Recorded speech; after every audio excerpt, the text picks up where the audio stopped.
it's just a short ferry ride to Toronto Island, where we get these beautiful pictures of the Rogers Center and the CN Tower. We get set for Game 2 of a 3-game set between the Baltimore Orioles and the Toronto Blue Jays. Hello, everyone, and welcome inside the broadcast booth here at the Rogers Center. Sam Cosentino alongside Pat Tabler. And you know, Pat, it did not get off to a good start for the Blue Jays here at home, but over the last 10 games, things have really turned around. Counting last night's game against Baltimore, the Blue Jays in their last 10 have faced the first-place Texas Rangers, the first-place Minnesota Twins, and the second-place Oakland A's, and they put together a great 8-2 stretch. They've got some great pitching, and they've always hit a lot of home runs, and one of the guys who is featured in yesterday's ball game, Aaron Hill. This is good to see. A breaking ball early in the game, he stays back and rips it into left field. I think a sign of good things to come later on in the game. High fastball from Millwood, and he turns on it. Looks like the Aaron Hill from last year. Nothing new for the Blue Jays as they just keep hitting home runs. One of 2 home runs in that game, and now when you look at the Toronto Blue Jays, 46 home runs here in the month of May. The 2000 team in June hit 48, and in 1998, same month, hit 47. I think with a couple of days left in the month, a pretty good chance that a new franchise record will be broken here this month. Well, the Blue Jays not just hitting home runs, Pat, but doing a lot of the little things that Alex Anthopoulos said he wanted his club to do when he took the reins late last year. Things that might not show up in the box score for the Blue Jays, not the hits or the outs or the great plays, but little things. Here's one of them. Vernon Wells knocks this ball out from the gap and throws out Wigington. And then Fred Lewis, a little chopper to the right side, what got the first inning going as he hustles out that play, beats it out, and end up scoring. And then this one here, watch John Buck at second base go in hard to get Scott Moore at second to try and bust up the double play. Plays like this are going to come back and help you score runs later in the season. In order to implement that, it all starts from the top down. As for the Blue Jays, since April 29th, the best team in the American League. Well, look at some of the heavyweights in that division there. Tampa, Boston, New York, Texas. The Blue Jays have had the best record, but they've only been able to pick up 1 game in the standings since then.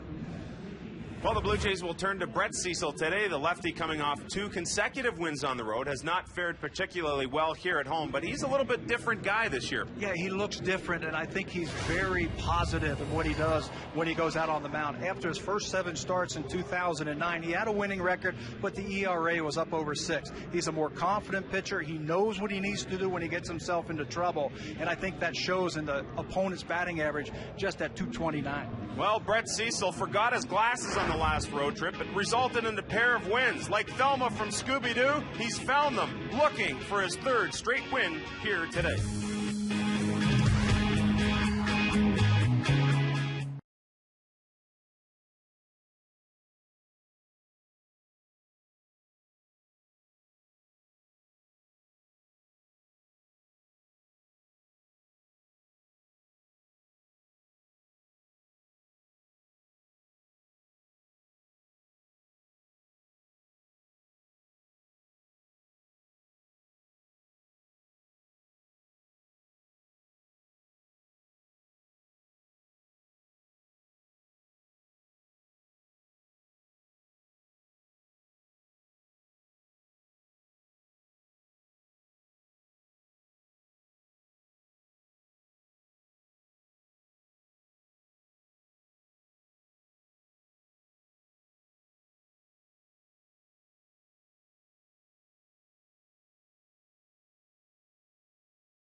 independently owned home hardware or home hardware building center.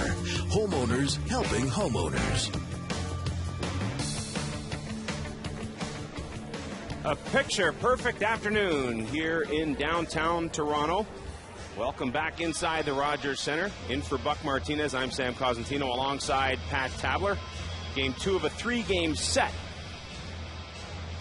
And the starting lineup for the Baltimore Orioles shakes down like this. Julio Lugo hits leadoff and will play second base. Nick Markakis over his last 9 games hitting .353. Tejada hits in the cleanup spot. We move down the list to find Garrett Atkins back in the lineup. Craig Tatum gets the start behind the plate. Cesar Asturis, the former Blue Jay, hits 9th and will play shortstop. And they will face Brett Cecil, the lefty, coming off consecutive road wins. Takes them out for the Blue Jays for the 8th time this season. Will look to build on those last 2 starts, which he won both of those outings, and he looked really sharp in his last start. Pitching into the 8th inning versus a very good Los Angeles Angels team, giving up just 2 hits in that Jays 6-0 victory. This will be his 3rd career start versus the Baltimore Orioles, where he has a 1-0 record in a very good ERA against Baltimore at just 1.74. Scouting report for the young left-hander for the Blue Jays, Brett Cecil. He's got good action on that fastball. About 93 miles an hour with good sink. He's got a swing and miss changeup. We've seen that a lot from the Baltimore Orioles against Sean Markham yesterday. He's got a better strikeout to walk ratio. Much better this season, 3-1, as opposed to last season when it was barely 2-1. 2 strikeouts per 1 base on ball. A couple of little changes for Brett Cecil. He's added the cutter to the repertoire as well, and that has seemingly helped out as Julio Lugo steps in to lead it off for Baltimore. Lugo was picked up April 1st from the St. Louis Cardinals in a cash deal, looking for more depth, knowing that there might have been something wrong with Brian Roberts, and Lugo has filled in quite well. Roberts got off in spring training. He missed the first part of spring training, tried to come back towards the end, but it just wasn't enough. They have put him on the disabled list and looking for an answer at second base. Continues to rehab in Sarasota, and so now the time frame seemingly shorter for Roberts to get back into the lineup. And the O's would love nothing better than to get him back as Lugo fouls this one down the left field line and foul.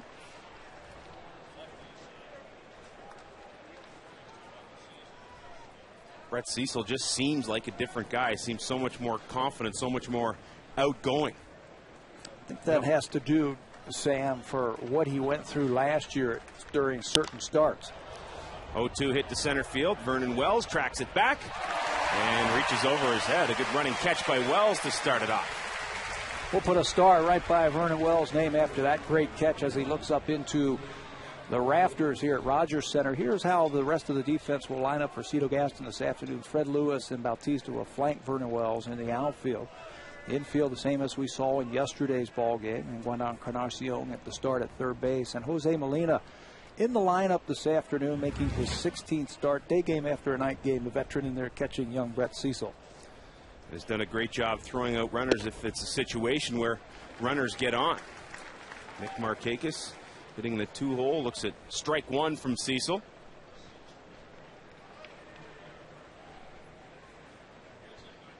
Markakis has hit in 14 of the last 16 games and has been one of the lone bright spots in this Baltimore lineup. Amongst the league leaders in walks, so his on-base percentage, very admirable. Talk about the walks for Markakis as he fouls that ball off. One hops into the stands. 3rd in the American League in walks. And when you start a series, you want to pick out one guy who can't hurt you, or you don't want him to hurt you. And it seems like Markakis has been the guy whenever the Baltimore Orioles are playing. When you look down the lineup, some pretty talented players. When you talk about Jones and Tejada, Roberts when he comes back healthy. And 1-2. Cecil with his first strikeout of the game. Just 3 strikeouts in his last start. That shutout that he threw, the shutout innings that he threw against the Angels. Good start here, getting a good hitter in Markakis for his first strikeout. And when we say that he's a different man, Cecil, he just looks more confident out there as Ty Wigginton steps in. last year at times he pitched beautiful ball games, and other times he just looked like he was lost. He just didn't know what to do when he got himself into trouble. This year he's confident. He knows a little bit more about himself. Picked up a little bit of a cutter, I think, that has helped him against right-handed batters. And you're right, he just looks like a totally different type of pitcher. Some surprise power out of Wigginton. 13 home runs, puts him third in the American League. And he has surpassed his last year's totals in almost 300 fewer at bats. Well, check swing there, and that's called a strike. So the count is even at 2-2.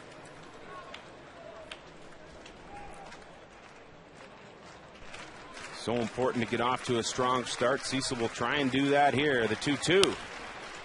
On the ground, left side. Encarnacion picks it up. And Overbay with a scoop at first base.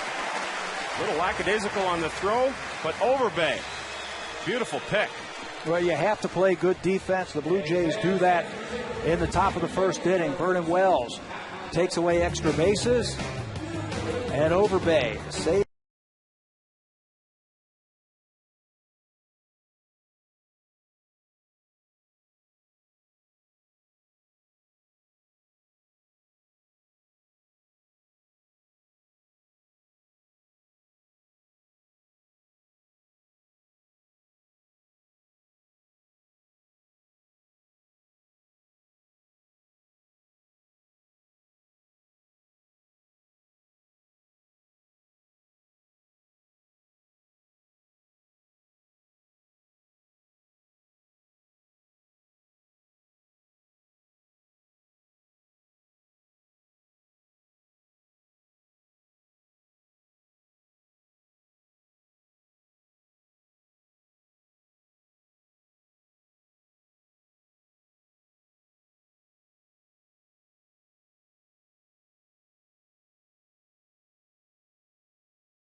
Five and a half games back of division-leading Tampa Bay, and here's the lineup. Cito Gaston will throw out against Chris Tillman. Fred Lewis leads it off. He's fared very well over his last 21 games. Hill, Lind, and Wells in their common spots. Bautista back up in the fifth spot where he made his debut in that spot yesterday. Gonzalez, Overbay, Encarnacion, and the catcher Molina will hit ninth. Couple of knocks yesterday for Fred Lewis as you get a look at Chris Tillman called up to make this start for Baltimore. First pitch swinging. Lewis looking for the gap. Jones back, and he won't get it. Lewis has extra bases, and he will pull into second base.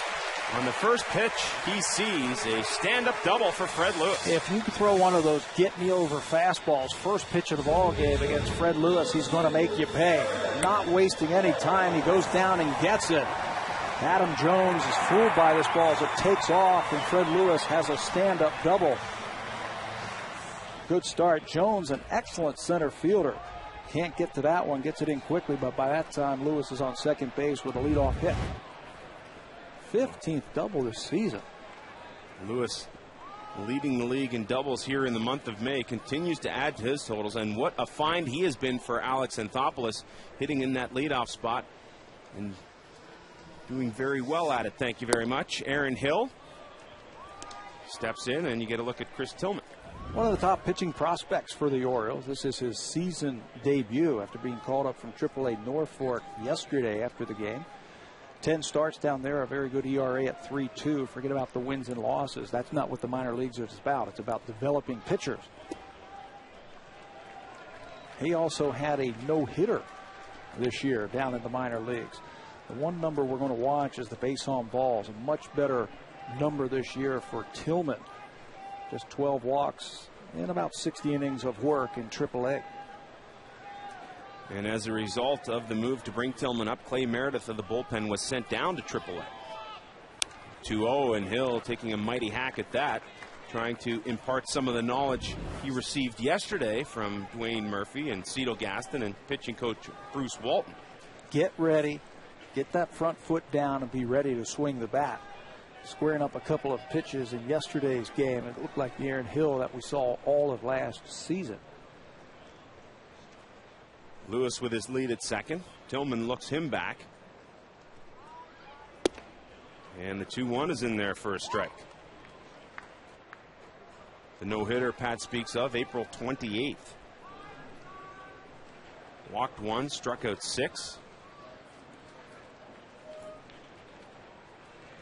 But a little tougher to do it at this level. Tillman was projected to be the number 5 starter coming out of spring training, but David Hernandez won that battle. Hernandez since moved to the pen, and Hill chops this one foul. Isn't that funny how it works in baseball? David Hernandez wins the job out of spring training,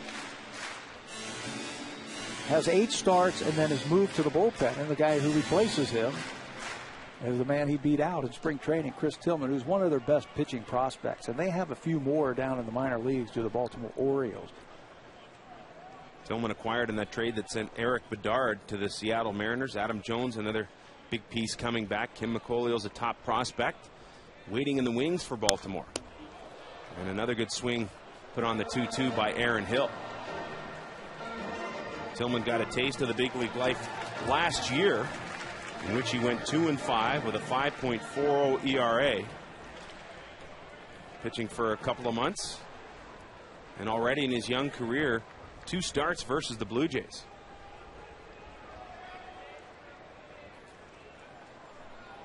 So Lewis led it off with a double, and Hill awaits the 2-2. This one, what Hill thought was inside, and instead it's Tillman with a strikeout. Tillman has a good arm, and you saw it right there on that strikeout. He's got a nice fluid delivery. The ball really jumps out of his hand. Got late life on that fastball. He can reach 89, 95 miles an hour with good tailing action. He's got a slider and a changeup, and the problem for him has been command issues. Last year, you mentioned he came up late in the year. He walked 3 batters 5 times last year, and that was only in 12 starts. So command issues have been a problem. I think that's why he didn't make the team out of spring training. As Aaron Hill is retired and Adam Lind steps in to look at ball 1. I think one of the things that was on the minds of Baltimore to bring Tillman up as the walks were significantly down. Just 12 walks against 47 strikeouts in AAA. Fouled off by Lind. Blue Jays looking to cash in on that leadoff double by Fred Lewis.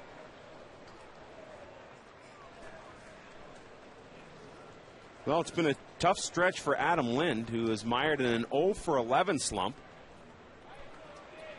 And he has had to continually make adjustments to the pitchers that have made adjustments to him. Again, fouled off to the left side. And Pat, how tough is that as a young hitter when you know you've come to the fore after the year he had last year, and now you have to come back and trying to repeat that feat?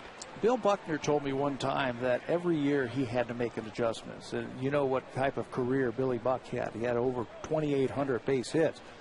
But you almost have to reinvent yourself every year, because pitchers are going to make adjustments and you have to do the same.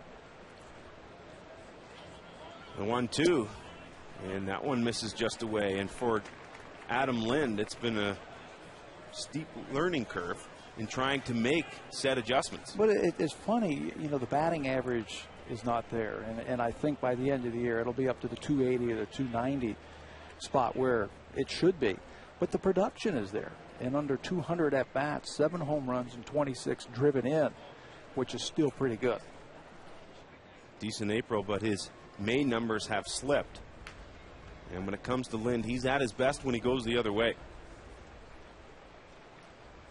Orioles paying a little more attention to Lewis. And another good pitch. He goes away on Lind, and the second strikeout looking for Chris Tillman. Here's the defense for the Baltimore Orioles. They had first inning problems yesterday, but so far with a couple of strikeouts, none today. Luke Scott with the start in left field. He'll be joined by Jones and Markakis in the outfield. Here's the infield, and Craig Tatum will get the start. He'll be the battery mate with Chris Tillman. We talked about second base already. Julio Lugo with the start there. The Baltimore Orioles have used 5 different second basemen already this year. Lugo makes his 9th start there. Still looking for the replacement for the injured Brian Roberts.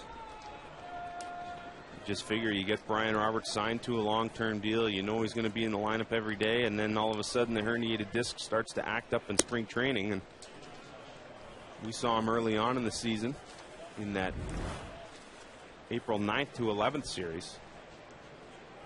And it was a short time thereafter when he went on the disabled list. Yeah, just played in 4 ball games this year. So Lewis remains on at second with a leadoff double as Vernon Wells looks at a ball. The count 2-0 on Wells. Responding to what he even considered a substandard year last year, the wrist bothering him. Surgery in the offseason. Looks like Wells has the bat speed back and the production is back up to Vernon Wells' accepted levels.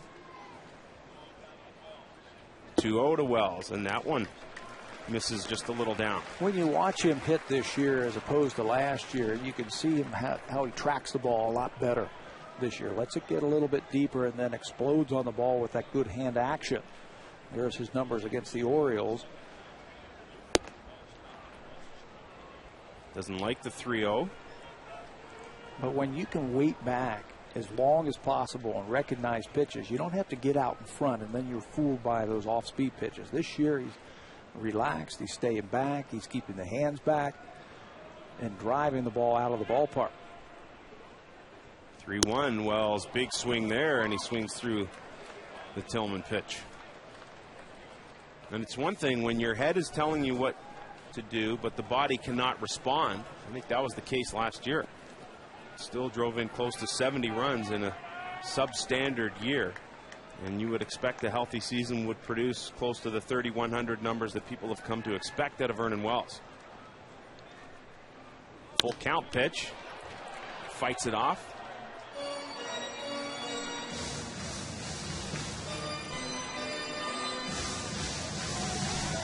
Hitting .303 coming into the game for Vernon Wells. Just 12 home runs and 34 runs batted in amongst the American League leaders.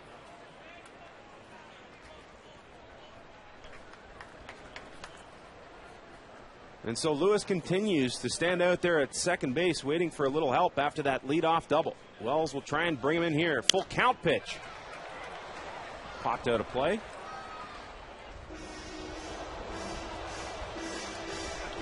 We have seen good fastball command here in the first inning from young Chris Tillman.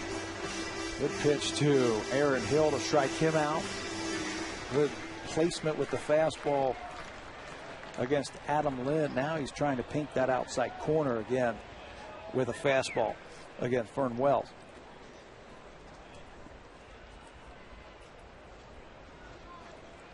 Will control the key issue for the young Tillman. And seemingly when players who are young come up to the big leagues, they try and be too fine and be too cute. All you have to do is miss the barrel of the bat and you'll have a lot of success. 3-2 again, and this one chopped away by Wells. Good life in the Tillman fastball. In a good spot too. Down and away, not a whole lot that Vernon Wells could do with that ball. Just foul it off. It's been a good at bat. 8 pitches, 3 foul balls. Making the youngster work. Quick visit from the catcher Craig Tatum to discuss this 3-2 strategy and what they want to do with Wells after a couple of fastballs that Wells has fouled off. We'll see if they change their approach here.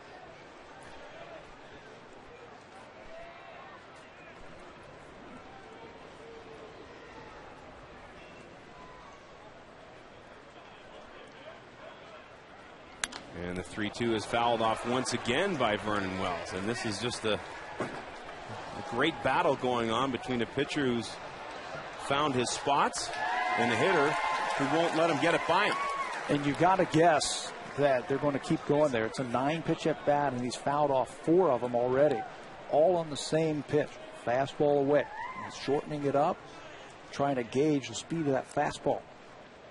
Tatum sets up out there again, and Wells swing and a miss. So the Fred Lewis leadoff double is stranded. The Orioles come to bat at the top of the second next.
Brought to you by your local independently owned home hardware or home hardware building center. Homeowners helping homeowners. Just a picture-perfect day here at the Rogers Center as you get a look up at the CN Tower. No score through one inning of play, and Miguel Tejada, the Orioles cleanup hitter, set to lead it off for Dave Tremblay here in the second.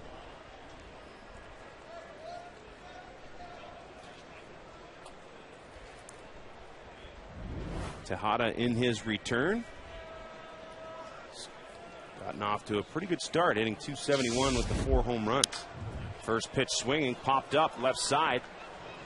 Encarnacion wheels back and is camped under it. One pitch, one out for Cecil. Cecil has had a good month of May. You look at his numbers, 3-1 with an ERA just over 4. Struck out 23 batters and just issued 10 walks in 30 innings of pitching for Brett Cecil. Pretty good numbers this month. Another addition to his repertoire, the glasses. Last year we saw him so often, especially in day games, squinting to find the catcher's signs. And so a couple of different options were tried, but the glasses seemingly the best option for him. And they've worked wonders. He can actually see the signs. It didn't hurt him last road trip. Without them. What do you make of that? He said he put fear into some of the batters without the glasses.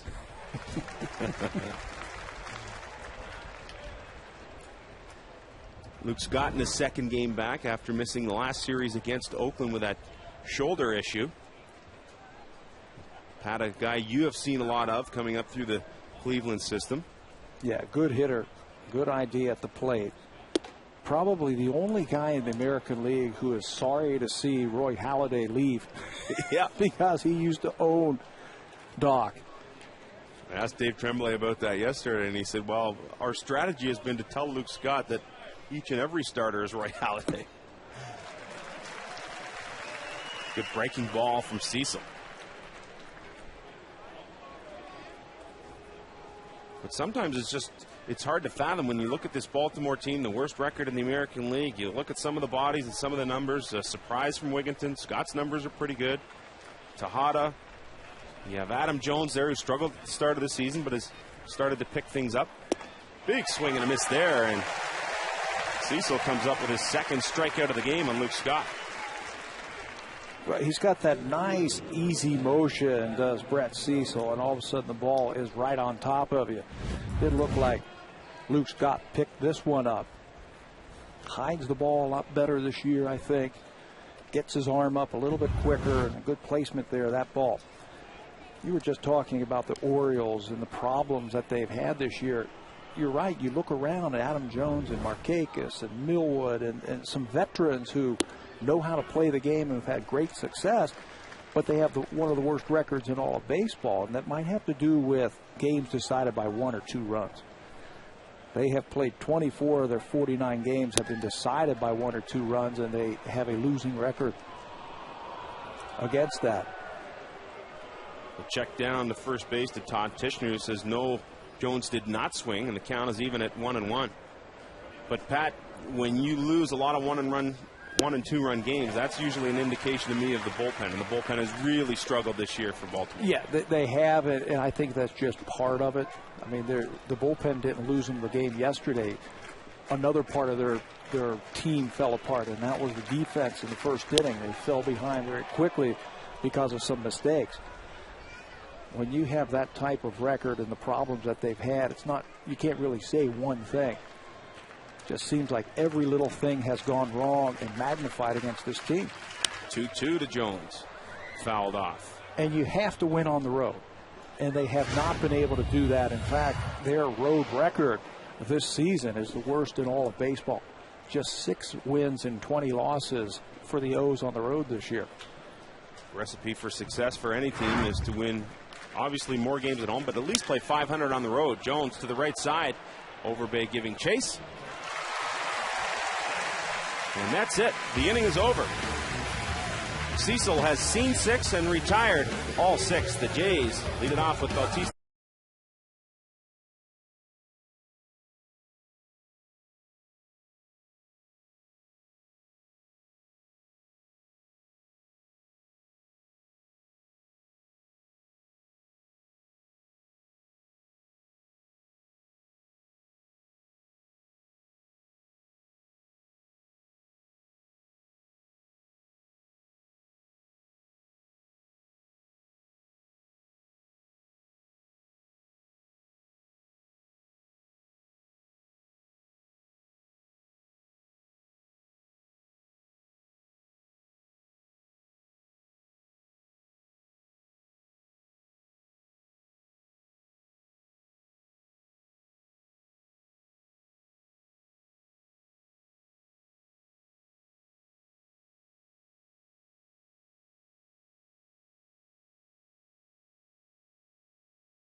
Toronto FC soccer on Rogers Sportsnet. It's the San Jose Earthquakes against Toronto FC tonight at 10 p.m. Eastern Time, 7 p.m. Pacific on Sportsnet Ontario and Pacific. We move to the bottom of the second inning here at the Rogers Center. In for Buck Martinez, Sam Cosentino alongside Pat Tabler. Chris Tillman struck out the side after giving up a leadoff double to Fred Lewis. And now Jose Bautista, who is making his second straight start in the 5th hole, kicks things off for the Blue Jays here in the bottom of the second inning. After that first pitch fastball that Lewis turned around for a double, I think Chris Tillman says, okay, no more of those. Let's use that fastball and throw it a little bit harder, and it showed by striking out the side. First pitch to Bautista, up and away, who has really found his stride and has surprised everyone. Leading all of Major League Baseball with 15 home runs. This one popped up to the left side, with the wind starting to carry it towards Isturis at shortstop. He'll call off the left fielder Scott and make the play.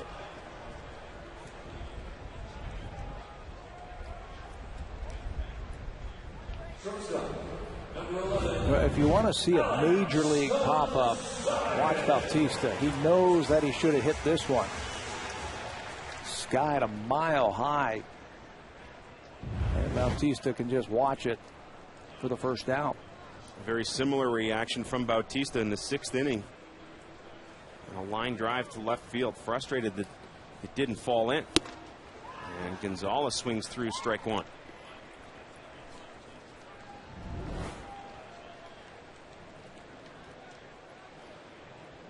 Good numbers for Gonzalez playing shortstop, amongst the league leaders in terms of shortstop in several offensive categories, including the 10 home runs and the 30 driven in. He has been a great find for Alex Anthopoulos, playing solid, if not spectacular, defense and chipping in with the bat more than anyone expected. The 1-1 to Gonzalez. It's a little slap swing to the right side. Markakis in and makes the easy catch, 2 down. I'm going to go with spectacular defense. You said solid. I'm saying spectacular. The play he tried to make in last night's game, runner at second base and the line drive, he tried to catch the ball. Well, he did catch the ball in the air, but then tried to throw it while he was still in the air. And I asked Brian Butterfield about that today. Have you ever seen anything like that? He said you really have to be into a ball game to be able to think like that quickly on a line drive with a runner right in front of you. And of course, the play the other night we saw in L.A. with the bases loaded, and his butt is able to throw him and get the force. The Blue Jays not able to turn the double play before Bobby Abreu ended it. 2 down, Lyle Overbay, mired in an 0 for 17 slump. Demoted yesterday from the 5-hole to the 7-hole. Cito Gaston felt that he couldn't wait any longer. Had a meeting with Overbay before the game to make him aware of the change, and said at that time, if you start to hit, you'll find your way back up into the 5-hole. 0-1 to Overbay. This one struck solidly to center field. Jones back, and this one behind him and gone. Home run, Lyle Overbay. A line shot over the center field wall. And that's the way to break out of an 0 for 17. And that's a way to get yourself back up into the number 5 hole. Coming into this ball game, he had only faced Chris Tillman 3 times, but he'd had 2 hits and one of them a home run. Make that 3 for 4, and he's not going to waste any time turning around that pitch from Tillman. He gets his hand set and unleashes the ball out over the middle of the plate. That's his bread and butter right there. That pitch over the middle of the plate where he just jumps on it. Another home run for the Blue Jays. 47 on the month for the Toronto Blue Jays, and Overbay with his 5th of the season. Encarnacion now looks at a couple of strikes from Tillman. He too has supplied some power since coming back off the disabled list. 0-2. Encarnacion gives this one a ride. Jones is back into the shadows and makes the catch. So that's it, but the Blue Jays get on the board. Lyle Overbay's 5th home run of the year gets the Blue Jays on the board. This one to straightaway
And Lyle Overbay's home run, and we welcome a special guest into the booth. And no, it's not just any 50-50 ticket seller. Tom Volk, the president and CEO of the Canadian Baseball Hall of Fame. Welcome, Tommy. Great to be in here, Sammy. Thanks. We're trying to pay the bills this month and sell some 50-50 tickets. So it helps the J-Care Foundation, too, not just the Hall of Fame. So it's a win-win. Leading it off is Garrett Atkins for the Orioles, as Brett Cecil has retired all 6 Orioles hitters he's seen so far. And Tommy, tell us a little bit about the Canadian Baseball Hall of Fame inductions, who's going in, when it's taking place, and how some of the viewers might get tickets. Well, 3 weeks from now, the nice news is there's no price for the tickets. Just come on down to St. Mary's. It's between London and Stratford, if you're not familiar with it. And there's no charge for the induction ceremony.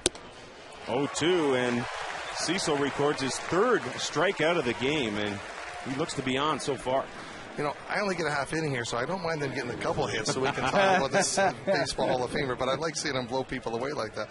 It's June 19th, Saturday, and we're inducting Robbie Alomar. There's no need to, you can Google him if you want stats, but the bottom line is he's arguably the greatest Blue Jay all-round player that ever put on a uniform. And Paul Quantrill, a Blue Jay, but more importantly, a Canadian. Working with Canada's junior national team is Paul Quantrill right now, as Craig Tatum, the catcher, swings at the first pitch and fouls it off to the right side.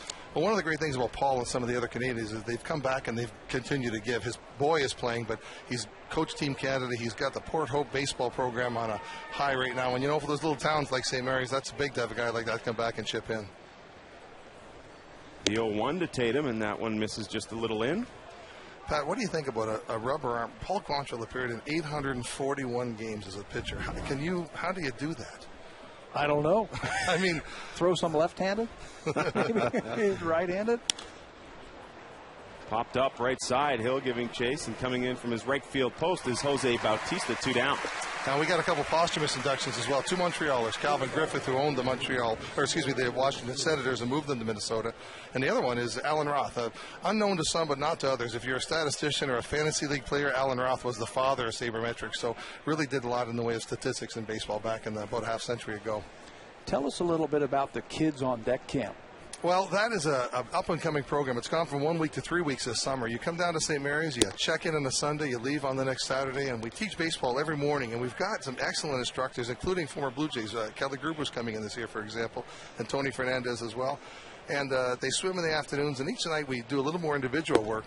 But we also touch on areas of cultural awareness using baseball as the medium. So we address race, religion, gender, border, perceived barriers that really aren't. And we use baseball. We talk about Jackie Robinson's experience in Canada, Fergie Jenkins, and so on to sort of bridge that gap. 2-0 to Asturis. Right side just foul. When is that, and how can people get involved with that? Well, the answer to all those how-tos and where-tos is on our website, baseballhalloffame.ca. But the camps, they begin July the 4th this year, and they'll go the first 3 weeks of July. And it's really a wonderful experience. We got 3 traffic signals in St. Mary's. Norman Rockwell could have painted his pictures there. So, it's really a nice place to send your kid, especially from a big city like Toronto. And if you've never been there, the inductions are always great. Somehow the light always seems to shine, and the sun is ever present. Tommy, thanks for joining us as Asturis grounds out to shortstop. We wish you all the best in the inductions, and to a couple of guys who are well-deserved, that's for sure. It's a Golf the Friday Celebrity Slow Pitch. Mike Wilner's playing in it this year.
All-Star Game will be held in Anaheim this July 13th. Vote for your favorite Blue Jays player, and you can cast your vote at bluejays.com. You're allowed to vote a maximum of 25 times for each email address. So vote early, vote often, and let's get some Blue Jays represented in Anaheim in the middle of July. I think there's a chance, a lot of them.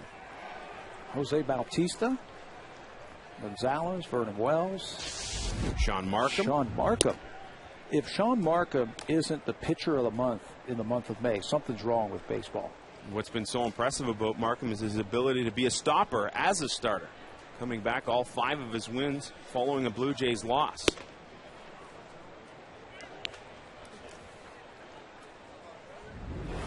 Jose Molina hitting .295 this year, still looking for his first home run. Doing a fine job behind the plate so far, as Brett Cecil has retired all 9 Orioles he's faced. Well, that's one thing about Chris Tillman. He's got good stuff.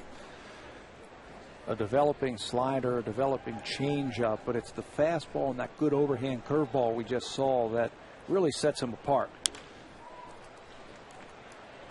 If he can throw those consistently for strikes and place them and then pitch with them, he's got an outstanding arm and a very bright future also.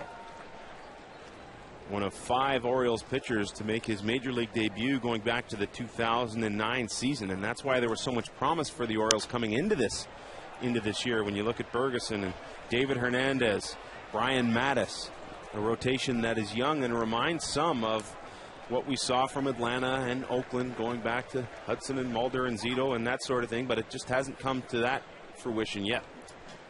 Tillman just 22 years old. People forget how young he is. Orioles were a lot like the Blue Jays last year in terms of bringing up some of the young players. Maybe they weren't ready for the major leagues. Maybe they needed some more seasoning, but they put them in the major leagues last year and they took their lumps a lot like the Blue Jays did, and Cecil and some of the other youngsters that we saw last year, but it helped them this year. They're different pitchers. I'm sure you're going to see the same thing out of the Oriole hitters or pitchers this year. Little inside to Molina to even the count at 2-2, and I think Andy McPhail was trying to go out and say, all right, let's let our young pitchers pitch, make their starts, and let's try and get a closer in here and close games out and continue to give our young pitchers confidence. Well, 2-2 from Molina, fouled off again. That hasn't worked out. Mike Gonzalez was signed to a 3-year deal. He's been hurt. He's now on the disabled list. Alfredo Simon started to close recently. He too is hurt. And Koji Uehara, who made his major league debut last year, also hurt. Don't forget about Jim Johnson, who was going to close when Mike Gonzalez went on the disabled list. They're working on their 4th closer. Molina continues to fight off the Tillman pitches, and you know, it really hasn't been the same since George Sherrill was dealt away, and that was really the only time when the Orioles in the last couple of seasons had someone that they could rely on to come in and do good things in the 9th inning. And when your bullpen does not have a closer, it really sets things awry, and that's been the case for Baltimore going back to the Sherrill move. Swung on, hit to center field. Molina to the wall is Jones, and going up against the far reaches of center field. Molina gives it a ride, but another fly out to center field. I thought he had his first home run of the season. Good sound, good trajectory. This ball was taken off, but I watched Adam Jones the whole way, and he put it in cruise control about halfway. So I knew that ball was going to stay in the ballpark. Gold Glove center fielder hauls it in right in front of the sign in left center field. Another fastball. The Blue Jays have been getting on top of that high fastball from Tillman this afternoon, driving it deep to the ballpark. Back to the top of the order for Fred Lewis. And when you watch Adam Jones, he's just so fluid out there. I even go back to the bottom of the 2nd inning. Encarnacion gave that ball a ride to center field and a couple of steps back and an easy catch for Jones, and he made that one look easy on Molina as well.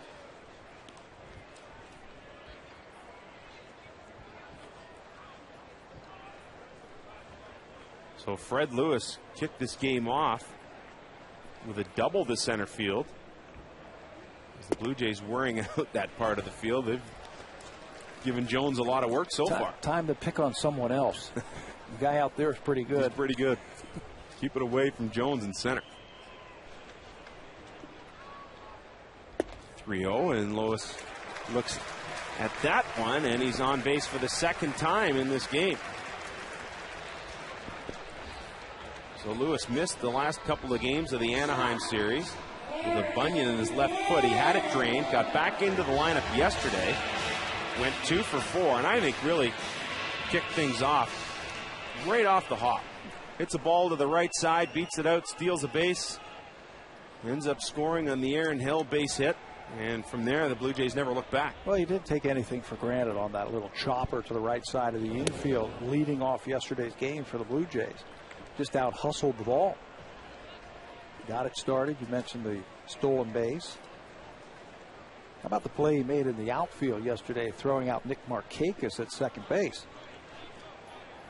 Very impressive, and that's some of the fundamentals we talked about off the top of the broadcast. Hill, left side, Tejada on a hop over to second one, and not in time at first base. So Hill gets down the line in a hurry. And a good job by Fred Lewis at second base to alter the throw. We saw a little bit of this in yesterday's game. Miguel Tejada, a converted shortstop, playing third base, really taking his time. Watch how he catches the ball. There's one tap and then sets himself, and this allows the runner to Lewis get on top of him, but more importantly, Hill to hustle down the line and stay out of the double play. And you also have to think about your second baseman on that play. I mean, you have a runner bearing hard down on you. Lewis there, who's got good speed. We saw it yesterday in the 5th inning with the John Buck slide, taking Scott Moore out at second base. That ball was hit hard enough that it should have been turned. Should have been a double play. So the drought continues for Adam Lind, who struck out in the 1st inning, is now 0 for 12. As Tillman checks Hill over at first base. You give major league hitters an extra kick at the can. Sometimes it comes back to hurt you. Tillman goes up the middle. 2-hopper there, and Asturis makes quick work of Adam Lind. So Fred Lewis walks. He gets retired at second. The Blue Jays lead one, but lead it by 1.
Saturday, the Blue Jays lead at 1-0 on a Lyle Overbay home run in the 2nd inning, his 5th of the year.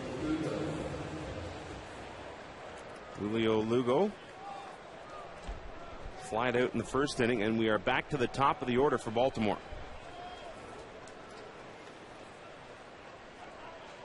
Cecil has looked particularly sharp so far in this game. First pitch to Lugo misses up and away.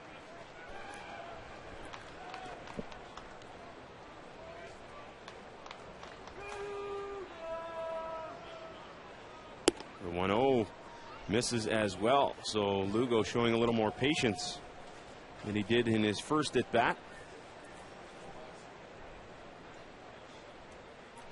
Lugo signed that big deal with the Boston Red Sox at the time when many thought J.P. Ricciardi wanted to acquire him as a free agent. Never worked out, and that big deal never really worked out for Boston, still paying his bills. And he's moved a couple of times since that deal. I remember asking him about Julio Lugo. I asked J.P. Ricciardi, and he said they're going to try. Good play right there by Cecil to get Lugo and keep his speed off the bases. You let go of that pitch, you become the ninth fielder out there. Cecil does a good job of getting that glove down and taking away a base hit from Lugo.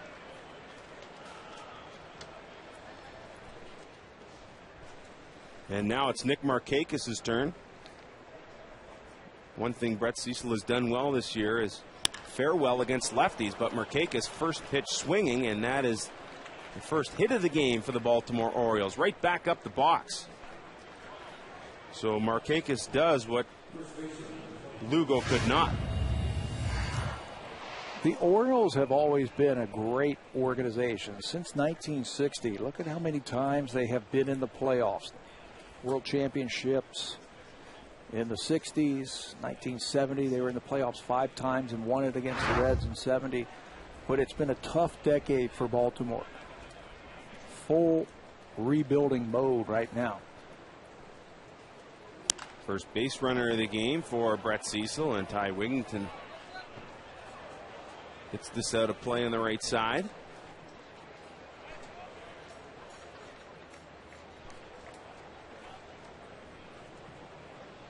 Wigginton's 13 home runs. Definitely a threat to be dealt with. Good lead for Markakis over at first. And Cecil goes back inside on the right-handed hitting Wigginton. He's been such a valuable player for Baltimore. Plays all over the field.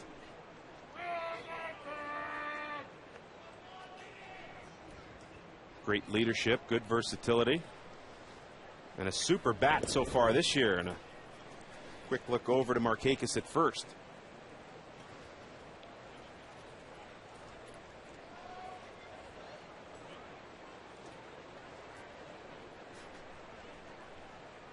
And there's a look at Markakis taking his lead. Cecil deals, and this one inside as well. Well, you got to figure he's going to let Wigginton try and swing the bat. He's their leader in home runs.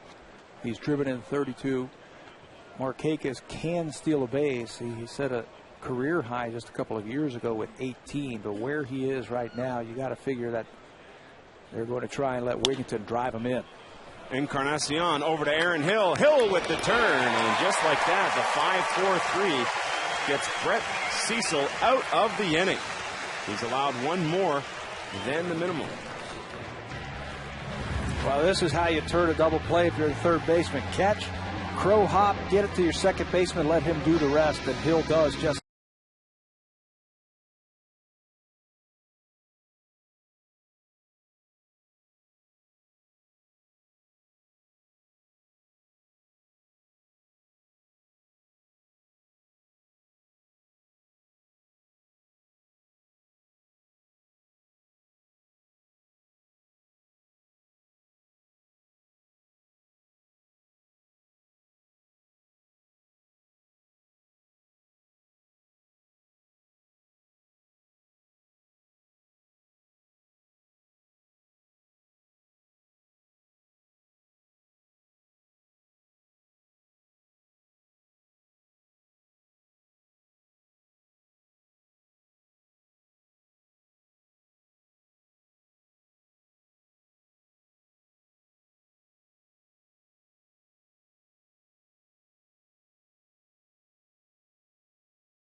checkerboard of the Rookie League tomorrow, May 30th.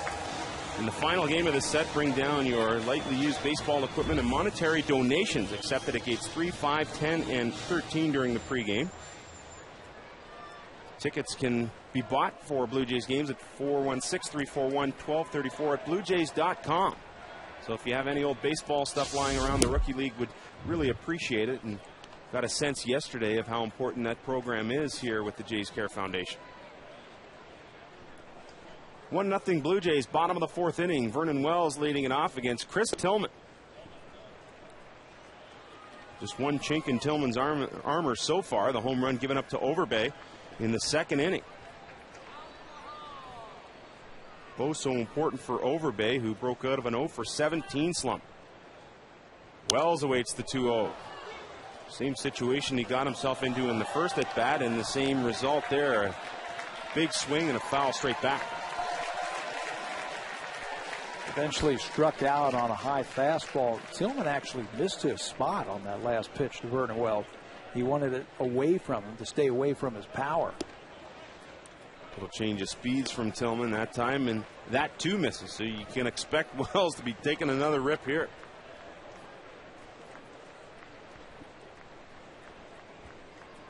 Tillman working quickly for Baltimore. 3-1. Wells tries to go the other way with it. Markakis has it curl right into his glove. One down. Sam, last inning we got a quick look at the Orioles over the last few decades. And you can see from the 60s to the year 2000 how many times they made the playoffs. Well, those teams were built on pitching. And I think that's what the Orioles have gone back to. Let's try and develop some of our own pitchers. That's the best way to do it, so you can win. Last year in September, I was talking to Mike Griffin, who is a pitching coach in AAA, and I was asking him about all these young pitchers, and he said they are special. Tillman being one of them. They've got special stuff. So I think it's going to be a matter of time before they put it all together at the major league level, but you never know with young pitchers. Some of them flame out. Some of them take it to the next level.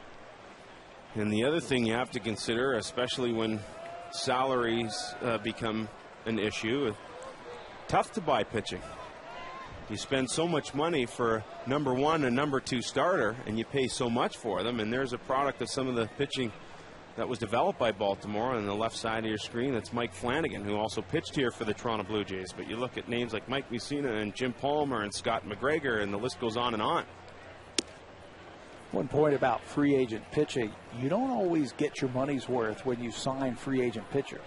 Nobody knows that better than the Toronto Blue Jays. They spent a lot of money on B.J. Ryan. They spent a lot of money on A.J. Burnett, and they didn't get their full value. 3-0 green light, and Bautista just about comes out of his shoes.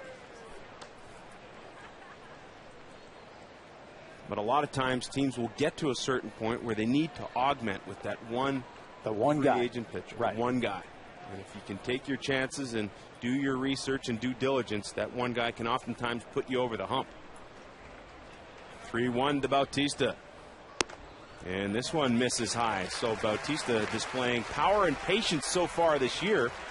Comes up with a one-out walk.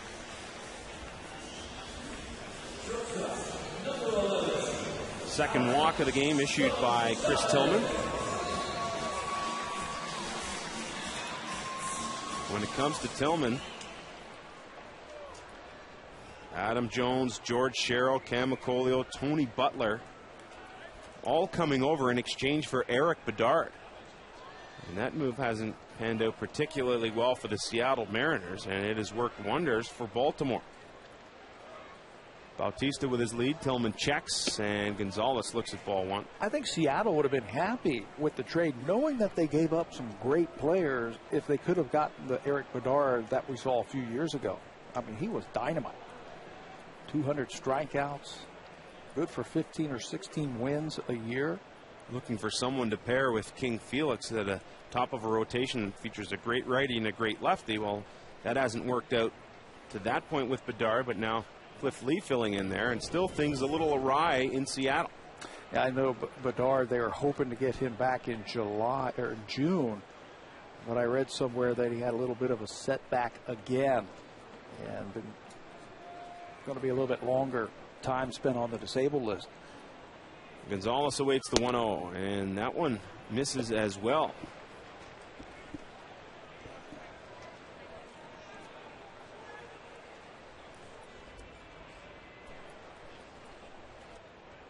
Big homestand here for the Toronto Blue Jays after going 3-5 on the road. Felt pretty comfortable after an off day. 5-0 win to kick this series off. Looking to add to that here today. Gonzalez out of play.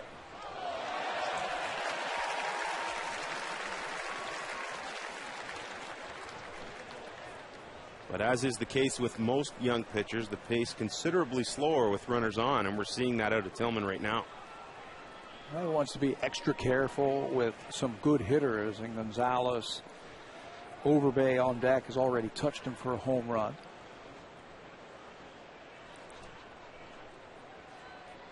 Bautista fakes the start, throw down,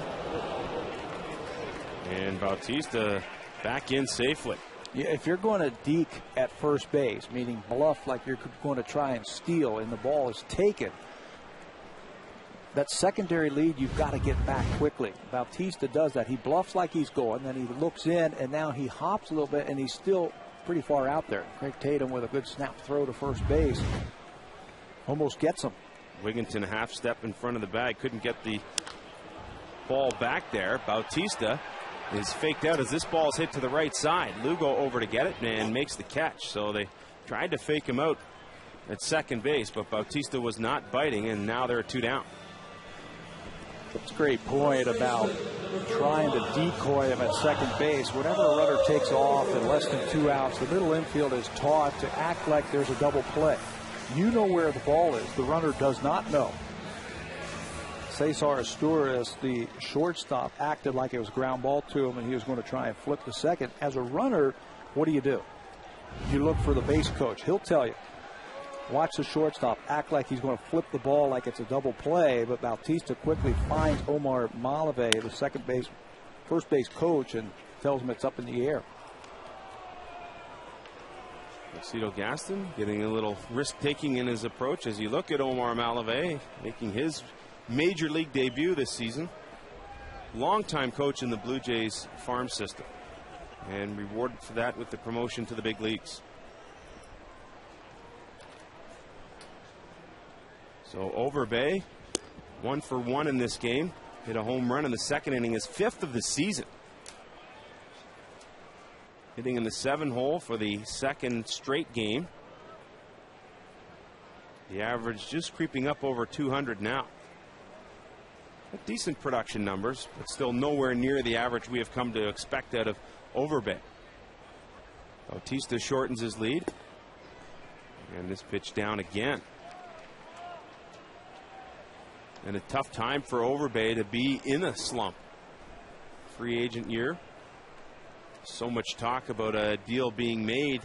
In fact, one was made in the offseason with Arizona for Chris Snyder, but because Snyder, the catcher, failed his physical, that deal was nullified, and Overbay found himself back in camp with the Blue Jays, mentoring the guy who is likely to take over his position at first base, Brett Wallace. Big swing by Overbay, looking to add to his home run totals there. Out in front. Well, no, get me over fastball that time. That was a good straight change against Lyle Overbay. Good pitch sequence there by Chris Tillman.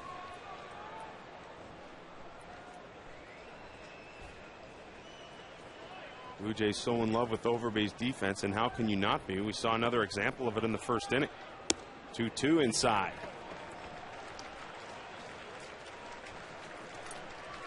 So with 2 down and Bautista at first base, he'll be on the move.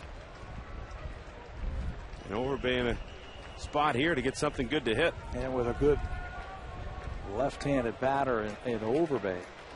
No double play possibilities. Julio Lugo, the second baseman, looks like he's playing a short right field. Trying to get any ball on the ground. Well, looks like in on it. Well, there's a ball right now out in right field. I should have got that one.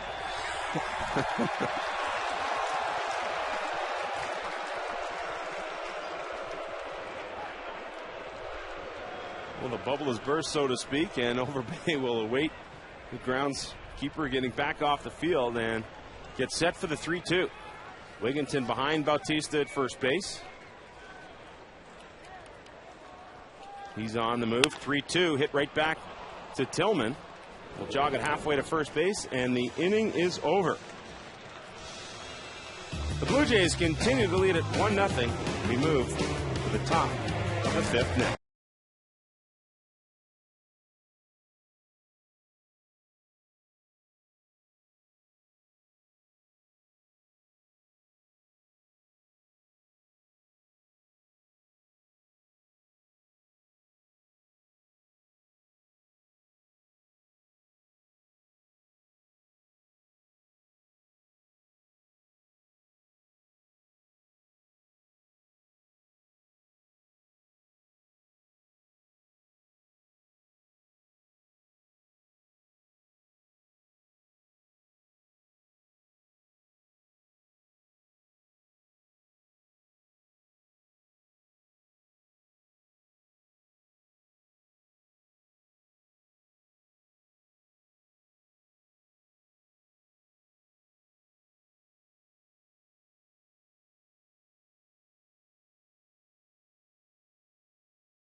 MLB.TV. Watch over 2,000 games live or on demand in HD quality. Packages starting at $99.99 at BlueJays.com. Check out MLB.TV. Thanks for pitching in there, Mike Rutzy, writer for one of the Toronto newspapers. Just enjoying an afternoon at the ballpark. Top of the fifth inning here in Toronto. Filling in for Buck Martinez, Sam Cosentino alongside Pat Tabler. The Blue Jays lead it 1-0 on a Lyle Overbay home run as Miguel Tejada kicks things off for the O's here in the fifth. Tejada had his fourth three-hit game yesterday, but is 0 for 1 here today against Cecil. And hits have been at a premium against Brett Cecil. Just the one hit given up in the fourth inning to Nick Markakis. And with the double play has faced just the minimum so far. 1-1 to Tejada. This is well away.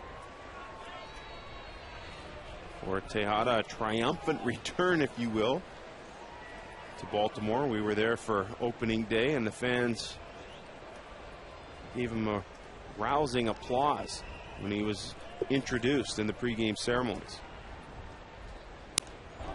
He had some big years when he was with the Baltimore Orioles. The first time. And I think that's why all the people went crazy when they announced him. His first year he came back there, he hit 34 home runs and drove in 150 runs as a shortstop. That was back in 2004. Played in all 162 games. That's the one thing you really have to appreciate about Tejada's career. Over the course of his career, he's averaged about 150 games. So he's in the lineup, he's in there every day. He's a guy that when you watch him from afar, seems like he really enjoys the game. Yeah, he really does. He played a premium position at shortstop with Oakland and Baltimore. Slowed down a little bit, so they've moved him over to third base. You mentioned the 162 games. Ball skied in the infield. And taken by Lyle Overbay for the first out. In fact, Tejada played 162 games 6 straight seasons at a tough position at shortstop, that is saying something, and then averaging about 30, 32 home runs a season. That's great production. And quite upset, but he worked so hard with Juan Samuel during spring training to get a feel for third base. And he's adjusted quite comfortably as Luke Scott steps in. Scott struck out in the second inning.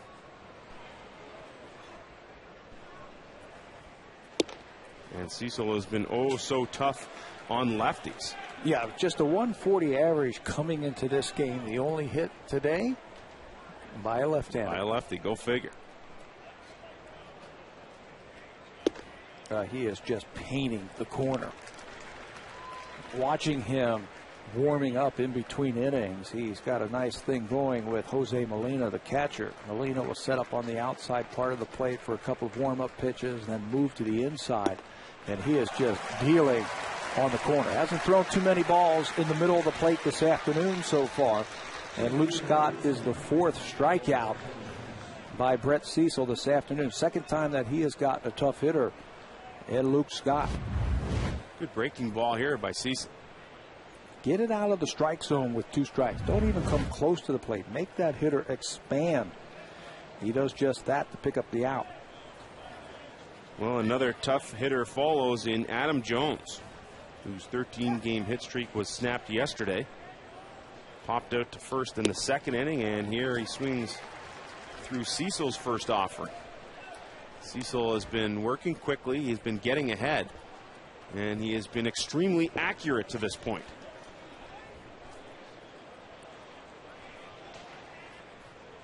(0-1), and just like that, Jones is down 0-2. Now you've got a couple of options of what you want to do here against Adam Jones. You can go hard up. You can go hard up and in. He's thrown him a couple of off-speed pitches for strike 1 and 2. The 0-2 swing and a miss, and the tag by Molina. 5th strikeout of the afternoon for Brett Cecil. He's given up 1 hit through 5. Encarnacion set to lead it off for the Jays in the 5th.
UFC 114 action live in high definition, 9 p.m. Eastern Time, 6 p.m. Pacific tonight on Sportsnet East and Ontario. Back in the ballpark, Sam Cosentino alongside Pat Tabler. The Blue Jays clinging to a 1-0 lead. It's been a pitcher's duel to say the least, and Chris Tillman has acquitted himself quite well, allowing just 2 Blue Jays hits to this point. Fortunately for Tillman, one of them was a home run. Edwin Encarnacion leads it off for the Blue Jays here in the bottom of the 5th inning. Hit a ball deep to center field in his first at bat. This one skied to the right side. Lugo calls off Markakis. 1 pitch, 1 out for Tillman. Let's take a little closer look at today's starting pitcher for the Baltimore Orioles, Chris Tillman, and what he has done in his minor league career. He has a winning record, an ERA under 4.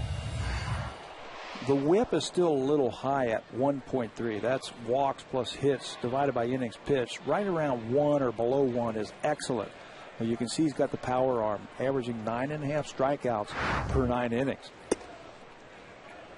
Well, he struck out the side after Fred Lewis led things off in the top of the first inning. Has yet to record a strikeout since that time. Jose Molina 0 for 1 on the afternoon. He hasn't been afraid to swing it so far in this game. Fouled off several Tillman offers. Well, he knows he's going to get a fastball, and he has, and he's just missed it. Flew out deep to center field his first time up, had some good hacks in that at bat, and then takes a good aggressive swing this time. An interesting competition going back to spring training, and Molina won out in that battle. Raul Chavez, John Buck we knew was going to be the main guy, but Raul Chavez, who had a great year last year, came to camp thinking a job might be in the offing.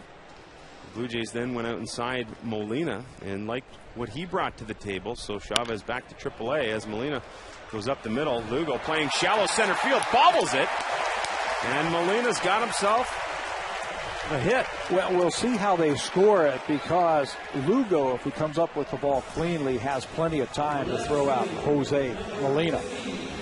Lugo just making his 10th start at second base. You can see how deep he is, and once that ball got by Tillman, it's going to be Lugo's ball. He backs up on it. The ball plays him.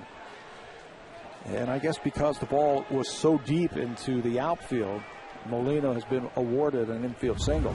And you'll see that on occasion. The infielders really playing back. In his last start, had an infield hit to shortstop, and so, hey, go figure. He's got a couple of them. Here he is on base again for Fred Lewis.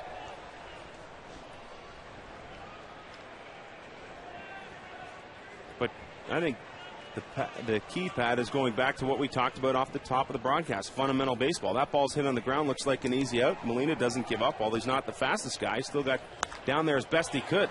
Lewis reaches down and lines this ball into the right field seats. Well, through the first 2 games of this series, watching the Baltimore infielders field the ball off of this turf, they look very unsure of themselves. It's a new turf. It plays a little bit different than the turf that we've seen here in the past. We saw Scott Moore lay back on a ball yesterday that Fred Lewis picked up an infield single on, and Lugo did the same thing there. Now Lewis fouls this one off to the left side. And when we talked to Brian Butterfield at the start of the year, he said, well, it's going to be even Steven here for a couple of games. But after a while, this is going to turn into a real home field advantage. And we're starting to see that come to fruition, especially in this series. The turf here is a little bit longer than the old turf, so it plays a little bit slower, a little bit truer, like you're playing on grass. The 1-2, Lewis to Lugo. Over to Usturis. He turns the double play on the speedy Lewis. So Molina beats out an infield single, but has retired. On the double play, the Blue Jays still lead by 1.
complete. It has been a pitcher's duel, to say the least. Yeah, it certainly has. Tillman just really one mistake, the home run to Overbay. He has looked good in his 2 walks in 5 innings. Brett Cecil, on the other hand, 5 innings, just 1 scratch hit, 5 strikeouts. And when you have strikeouts like that, you figure his pitch count is up.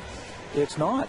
Just 55 pitches so far through 5 innings, and the average pitch count is about 15 per inning. He's down at 11, so he's inducing early contact. He's been around the zone the whole game. He's mixing up all of his pitches, and it has been a fine start for Brett Cecil. It certainly has, and he has averaged about 6 innings per start and about 16 pitches per inning so far this year. So today, a little bit sharper than normal. Top of the 6th inning for Garrett Atkins. Atkins just 5 for his last 42 over what is now 16-game stretch. And again, Cecil misses the barrel. A couple of steps towards the line for Overbay. 1 down.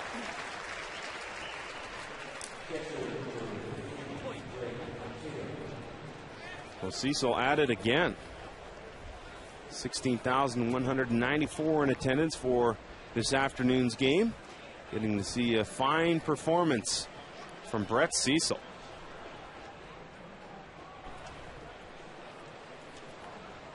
Catcher Craig Tatum steps in for Dave Tremblay's Baltimore Orioles. Tatum 5 for his last 8 now, including a fly out to right field in the 3rd inning and is only at bat.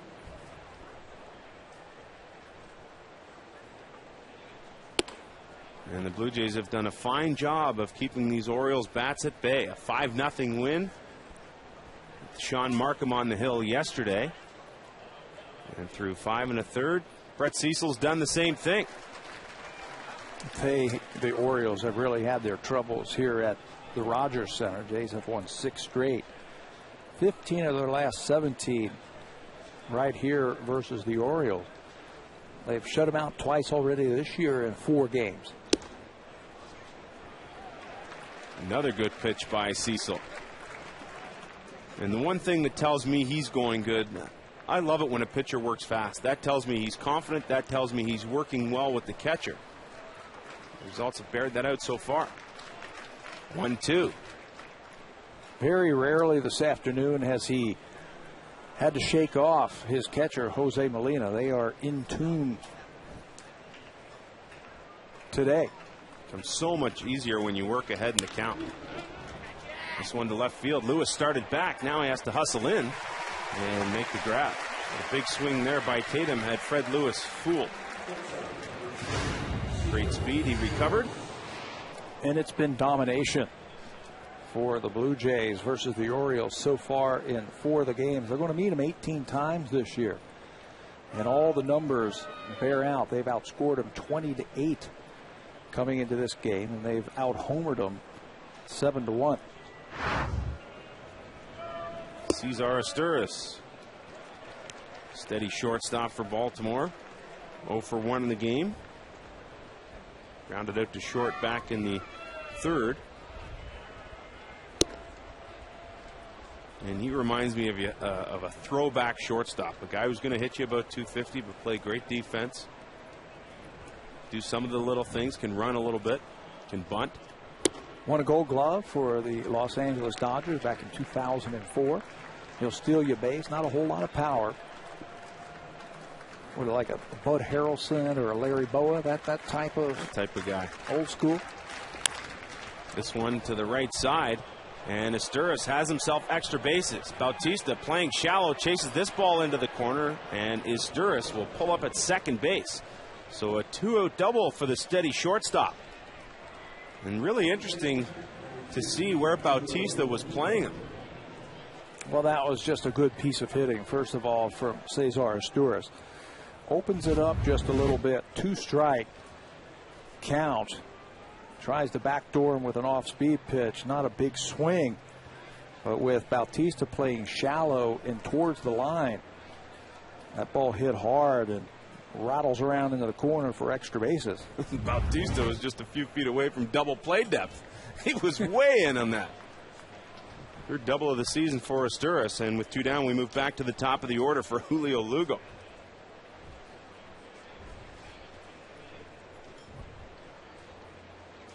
Lugo has seen his power dissipate over the years. Go back to his days with Tampa Bay, and he was a threat every time up. He used to wear out the Blue Jays right here at Rogers Center when he was with the Tampa Bay Rays. You could mark it down, 3 hits every game. A couple of home runs here and there. I think that's why the Blue Jays were interested in picking him up. They're tired of seeing him hit him so hard. And of course, he remained in the division, but the power disappeared. And for Lugo, a stop in St. Louis since then, and acquired on the 1st of April from the Cardinals to fill in for Brian Roberts. Asturis on at second. Lugo left side. He's got himself a base hit. Juan Samuel will wave Asturis home. Lewis with the throw to the plate, way off line, and going the second on the throw is Julio Lugo. And so the Orioles tie it up on an RBI single by Julio Lugo, who advances on the throw. And just like that, with 2 outs, Asturis doubles to right. Lugo brings him home, and we're tied at 1. 2-out RBI singles make managers very happy. Lugo does just that. 2 out, nobody on. It's a double and then a single here. This is a team, the Orioles, who did really well last year hitting with runners in scoring position, but not so far this year. Lugo picks up the RBI and then goes to second on the errant throw by Fred Lewis. Such a tough number to deal with, that runners in scoring position for Baltimore. Baltimore, excuse me, Sam, went 0 for 9 yesterday with runners in scoring position.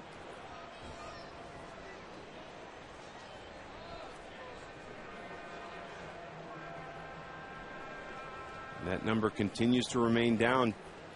218 coming into play today with runners in scoring position. And that's just not going to get it done. And I think Kevin Millwood's a prime example of that lack of support. We saw it yesterday. Came into the game as the least supported starter in the American League and left the same way. So Markakis will try and add to the lead.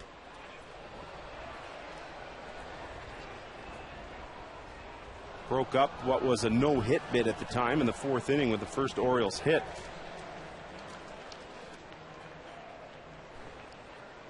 But since that, the O's have come back with 2 more here in the top of the 6th inning and have moved into a tie with the Blue Jays.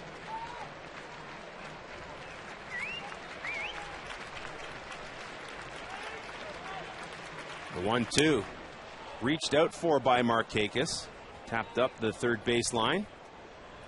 Out of play for former Blue Jay and now third base coach for Baltimore, Juan Samuel. A good read by Samuel and sending Asturis home on the 2-out RBI single by Lugo. Well, he had some speed to play with. Asturis is very fast, and so is Lugo. Even though that ball was hit sharply to left field, Sammy knows that he can score Asturis and make him try and throw him out. They have had trouble scoring runs. Orioles have been shut out already 4 times this year. When you're struggling, sometimes you have to take chances. 14 2/3 innings, the Blue Jays held Baltimore scoreless until picking up the run here in the 6th. Samuel asking Lugo to lengthen his lead here with 2 out. 2-2 to Markakis. Hit to the left side. This one gets through, and that's why Samuel wanted him to extend that lead. Lugo scores easily, and with 2 outs in the inning, the Orioles have put up a 2-spot. Nick Markakis has been a good RBI man. He drove in 100 runs last year. Second time in his career that he had done that.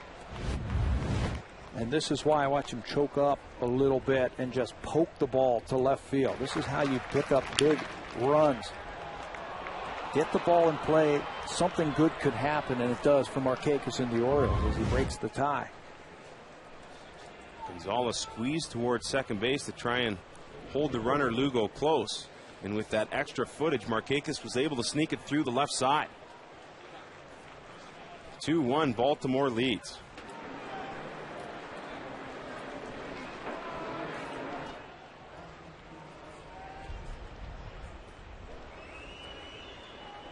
Ty Wigginton.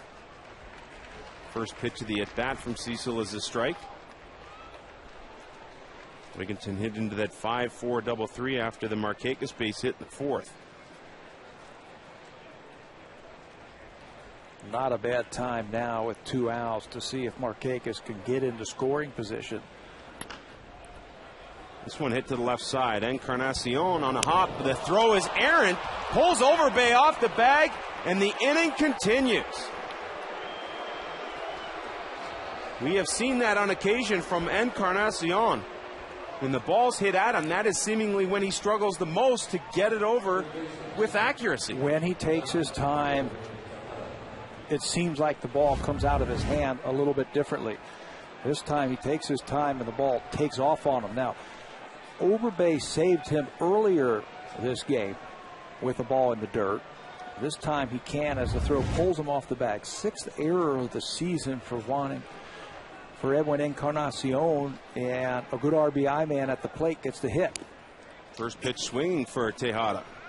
And it was indeed Encarnacion in the first inning with Ty Wigginton at the plate, where that throw was errant, or at least in the dirt, and Overbay was forced to make a good pick there. You know, when he reacts and he doesn't have time to think, that's when he's at his best. That's when he's at his best.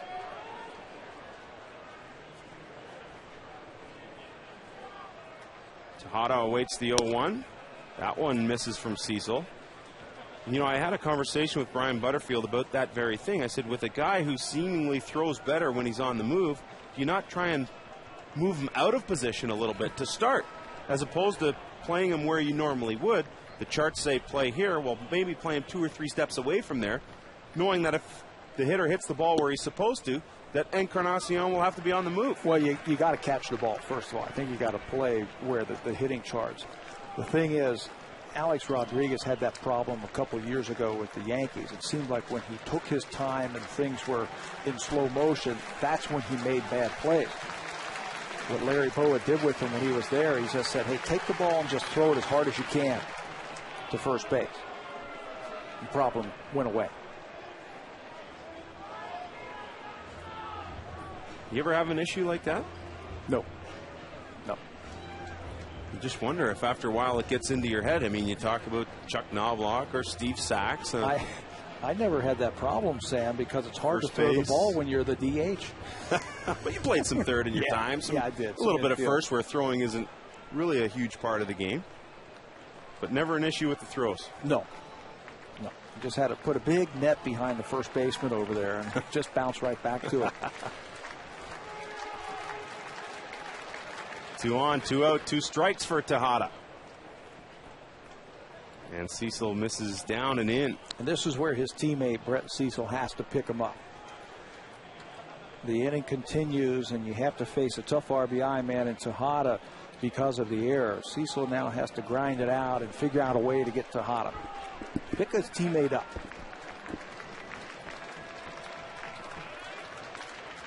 And swing and a miss, strike 3. The 6th strikeout of the game is the most important for Brett Cecil. But 2 out runs, the name of the game for the Baltimore Orioles, as they take a 2-1 lead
is jam-packed and, quite frankly, a little lethargic right now. It continues tomorrow, May 30th, against the Orioles. All you can eat Lester's hot dogs, popcorn, nachos, peanuts, and soft drinks with tickets starting at just $39. You can pick them up at BlueJays.com or by calling 416-341-1234. It's the Lester's all-you-can-eat section all weekend long here at the ballpark. The Blue Jays trail at 2-1 on a couple of two-out runs by the O's, and Aaron Hill leads it off for the Blue Jays. Bottom of the sixth, deep to left, and gone. Home run, Aaron Hill, tie game.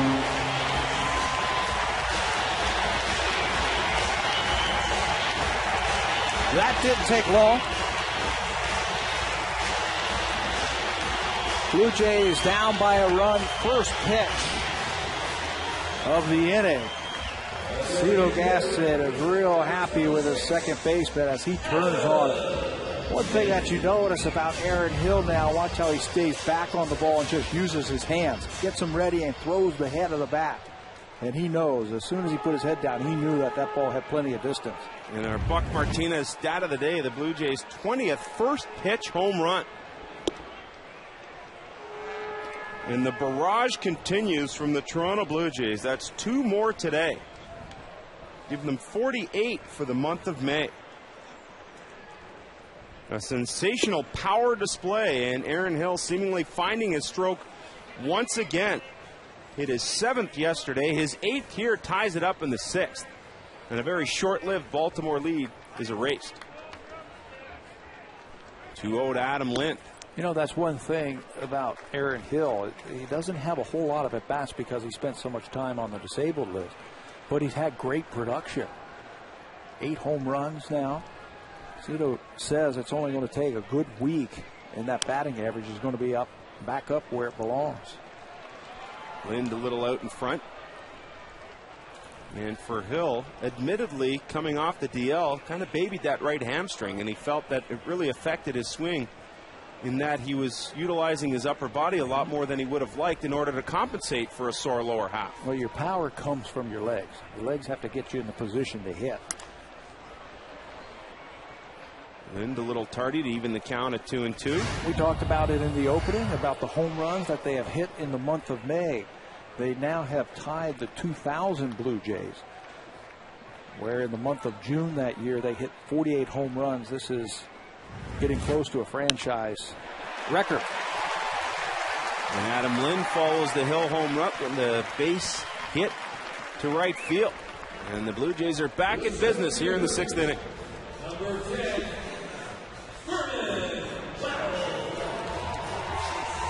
Well, that's one thing about young pitchers. Can they pitch with the lead? Baltimore got him the lead in the top of the inning. It took one pitch from Tillman to tie it up, and now he's got to go through the heart of the order. Maybe they get rattled just a little bit. And I think that's why you see the bullpen up and working quickly. Rick Kranitz, the pitching coach, out very quickly. And that's Jason Birkin, who's picked up a ball and very quickly trying to get loose in case they need to go to the bullpen. Dave Tremblay felt as if Birkin would be a guy he'd want to use in short relief later in the game. And with a couple of hits here to start the inning, that may very well be the situation Dave Tremblay finds himself in. But the big picture for Chris Tillman has been pretty good. Just the 5th Blue Jay hit he has given up this afternoon. Lind on at first. Vernon Wells steps in, and he too takes a rip at the first pitch. No stranger to doing that throughout the course of his career. How many first pitch home runs now? That's 20. 20. 20 of 48. Boy, you know, if you are ready when you're in the box and that pitcher misses his spot, if you're ready, you could really do some damage. This one in. Good block by Tatum. Take you back to last night. Vernon Wells with that quick stroke and a line shot to left field. That's a Vernon Wells home run. He hits 400-foot line drives. That time off the back wall of the bullpen for number 12. Tillman checks the runner Lynn, gives him 2 looks, and misses inside to Vernon Wells. Be careful now. 2-1. He doesn't want to go to 3-1. Vernon Wells had a good rip at that first fastball in this at bat. That was to get loose. Pounded on the ground. 6-4. And a stretch by Wigginton at first. He got back down onto the bag in time, and Wells is gone. Not much of an argument from Omar Malave, the first base coach. The fans don't like the call. Well, he hit it hard, and went right at the shortstop, Isturas. Good job by Wigginton, the first baseman, to stay on it. Fastball down the middle, and he tops it, but hit it hard. Wigginton, the first baseman, stays on the bag on that errant throw, comes back down just before Wells gets there. Well, good job by Tillman to induce the double play. And this is a guy, if you're Tillman, you want hitting with no one on. Picked up a big RBI triple yesterday's first inning. Up to 40 RBIs now. Rarely gets cheated. I think you can say that about 1 through 9 about the Blue Jays this year. They go up there, they are ready to swing that stick. Philosophy is look for a pitch or look for a zone. And if you see it in either one of those 2 places you're looking for it, let it fly. Spinner by Tillman misses. And Bautista's behind 1-2.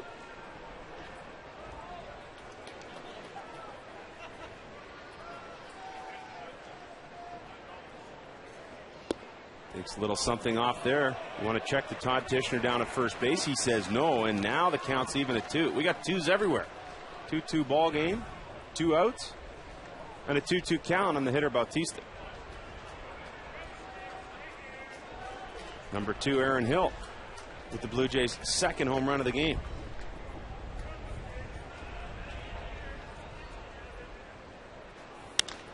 Swung on, hit to right field, and lined into the corner. Bautista looking for extra bases. There's a shocker.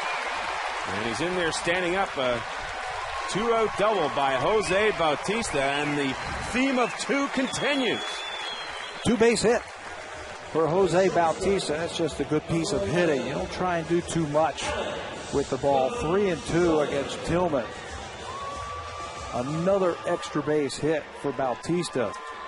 And as well as Chris Tillman has thrown this afternoon, Dave Tremblay has seen enough, and he's not going to give him a chance to face Alex Gonzalez. He's going to make the move to the bullpen, take his starting pitcher out of the game, and not give him a chance to win the game.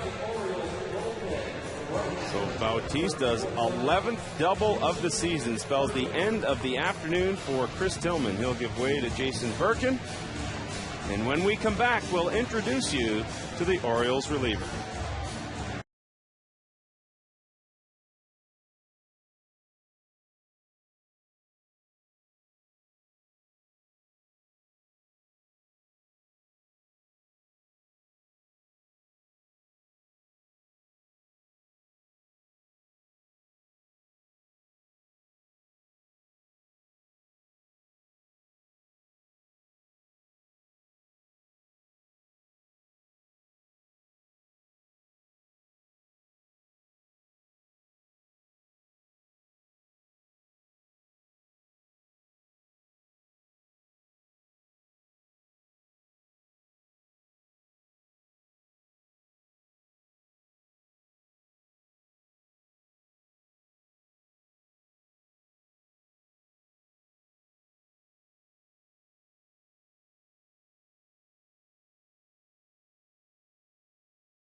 2-2 hockey. The Hockey Central Playoff Edition Stanley Cup Finals begin tonight in Chicago. No better place to get you set up for the game than Hockey Central Playoff Edition tonight at 6 Eastern, 3 Pacific on all Sportsnet channels. The Blackhawks and the Flyers set to do battle, and in this game with 2 outs in the inning, Jason Birkin comes in relief of Chris Tillman. Birkin has been the most reliable of healthy relievers for David Tremblay so far this year. A former starter for the Baltimore Orioles last year. He pitched his major league debut against the Blue Jays and won that, and then lost about 10 or 11 in a row. So they moved him to the bullpen. He's been very effective. Just 4 walks in the time that he has been out there. Birkin's first order of business is Alex Gonzalez. Bautista remains the responsibility of Tillman. Gonzalez has had some pretty good success against Birkin. 3 for 4 in his career in limited opportunities. And it's that age-old fight a manager has in his head. Do we do the move by the book, or do we look at the stats and try and make a move based on that? Well, you're also thinking about, well, who am I bringing in? Does the matchup work? Birkin, who has pitched very well out of the bullpen. He has been charged with just 2 earned runs in his last 11 appearances.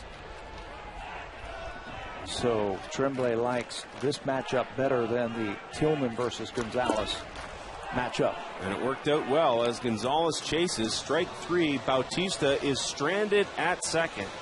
But the Toronto Blue Jays move into a tie through 6 innings thanks to Aaron Hill. Second home.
After 5 2/3 in which he allowed 6 hits, 2 earned runs. He walked a couple, struck out 3.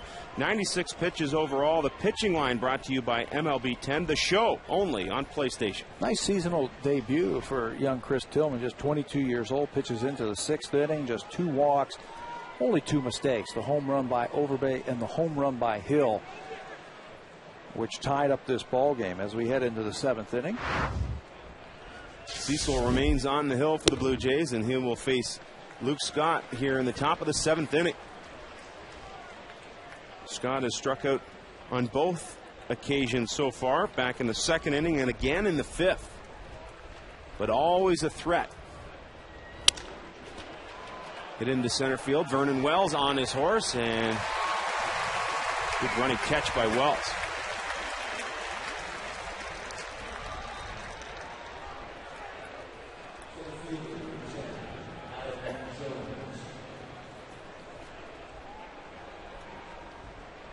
Brett Cecil continues to work quickly as Adam Jones moves in for the 3rd time in this game. Things looking oh so good for Cecil through 5. He had struck out 5, had thrown just 55 pitches and allowed just the 1 hit. But with 2 outs in the 6th inning, the tide's turned. Asturis with a 2-out double to right. He was brought home by Julio Lugo. And Lugo in turn brought home by Markakis to take the lead as Jones 2-hopper to Aaron Hill at second, 2 down. Just in case Brett Cecil gets into a little trouble, Jason Frazier has picked up a ball and he's going to get loose. You're right. Cecil has been in command, I think, all day long. 2-out double by Asturis and a couple of singles. Plated 2 runs against him, and other than that, he's been sensational. And the lessons continue to be learned for this inexperienced Blue Jay staff. You don't want to call them all young. It's just that they haven't had a ton of major league experience. And one of the biggest things a pitcher has to adjust to is closing out innings. I think a manager, you should tip the cap to the manager who lets them get themselves out of innings if they find themselves in there and gives them a chance to win the ball game. Swung on to left field. Fred Lewis a couple of steps to his left. And that's it. Quick work by Brett Cecil. O's and the Jays tied at 2.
Seats, one lucky fan enjoying the 4 big green comfy chairs courtesy of our friends at TD Canada Trust. We're in a tie game here at the Rogers Center with the Toronto Blue Jays and Baltimore Orioles deadlocked at 2 apiece. Lyle Overbay leading it off for Toronto in the bottom of the 7th inning. His homer started the scoring in this game back in the 2nd inning, breaking out of an 0-for-17 slump. Give him 5 on the season. Since then, Aaron Hill has added his 8th. 2 more home runs to add to that Blue Jays May total. Well, what's impressive with this home run by Lyle Overbay, the extension and then the drive to center field. It's basically a 410-foot line drive to dead center. I didn't think it had enough to get over the fence. You watched Jones go back there, and it looked to me as if he was expecting the ball to come back to him. I think the key to that hit was he kept it low. You get the ball up in the air when the ball gets knocked down, when the roof is off here. Keeping it low, he hit it right through the wind and out in center field. I've always found that from gap to gap, when the roof is open, a little tougher for the ball to carry, and when the roof's open, seemingly balls hit down the lines carry a lot better. That's not quite the case when the roof's closed, but definitely a noticeable difference when it's open. Good hitters count for Lyle Overbay.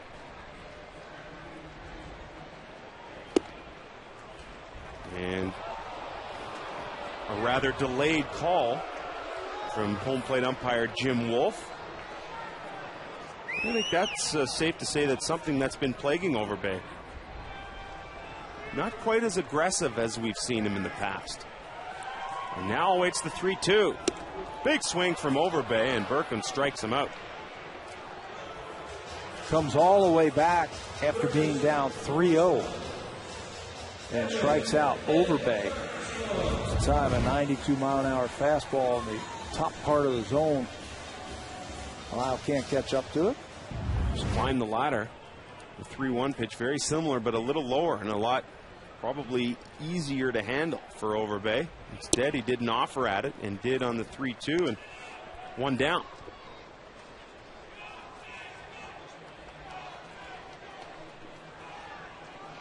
Edwin Encarnacion, 0 for 2 in the game. Also made an error going back to the 6th inning on a Ty Wigginton ball.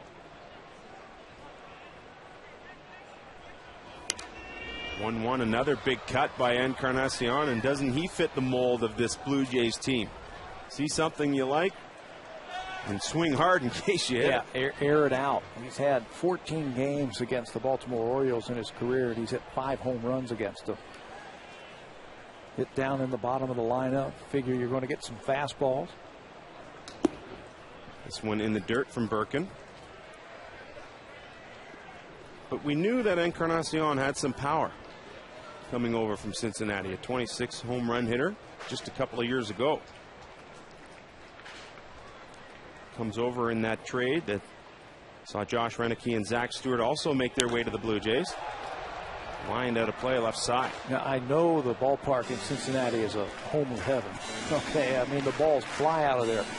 But that doesn't mean that Encarnacion can't hit it out of any ballpark. He is a very strong young man with strong hands and forearms. You can see him there. Once he learns the strike zone a little bit better and is a little bit more comfortable, you'll see 25 home runs regularly from him.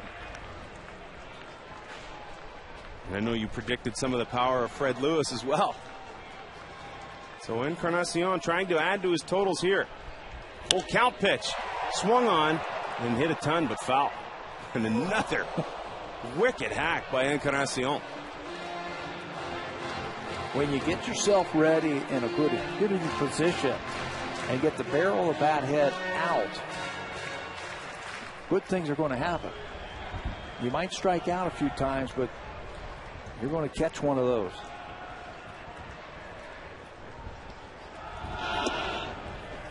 Ooh, and this one misses just in, so Encarnacion does well to draw the walk after fouling off a couple of tough pitches from Birkin.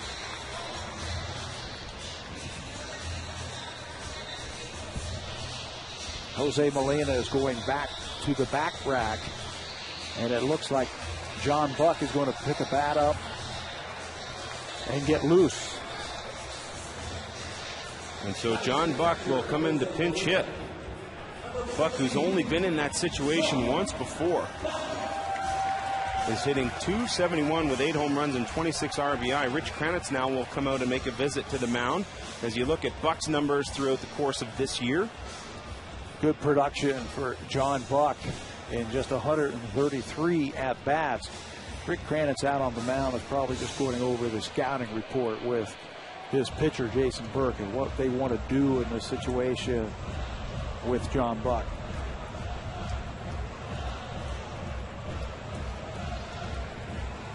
Just a little reminder, hey, let's keep the ball away from him, or let's try and crowd him with a fastball.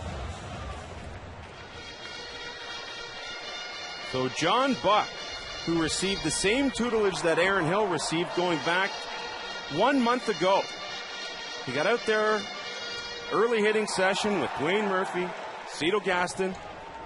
Pitching coach Bruce Walton moved in to the base of the mound so he could throw a little harder and really got Buck on track. Since then, he's taken off, and he has hit extremely well for the Blue Jays. Cito Gaston hoping to bottle some of that magic here in the 7th inning. Encarnacion a leadoff walk. Buck first pitch swinging right through the Birkin offering. And maybe that was part of the message delivered. Hey, these guys like to swing in the first pitch. Buck has a ton of power. Rich Kranitz out there saying, don't serve it up. Well, as a pinch hitter, when you come off the bench, you know you've got 3 shots at it. First one, you swing hard just to get loose, right? So you throw him a breaking ball.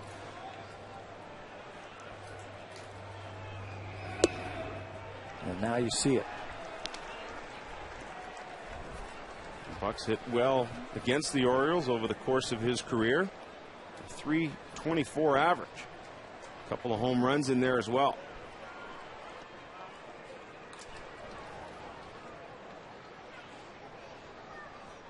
Buck not getting the start today. Day game after a night game. Caught Sean Markham and company yesterday. And catchers just as proud as their exploits behind the plate as they are with the bat.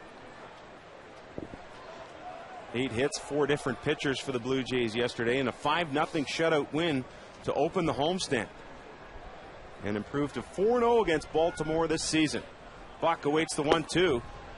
And Birkin again going low and away and forces Tatum to be on the defensive.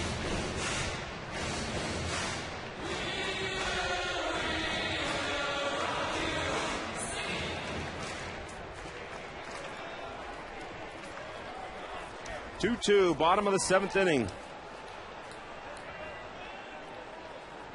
Encarnacion on at first base. Buck, swing and a miss, strike 3.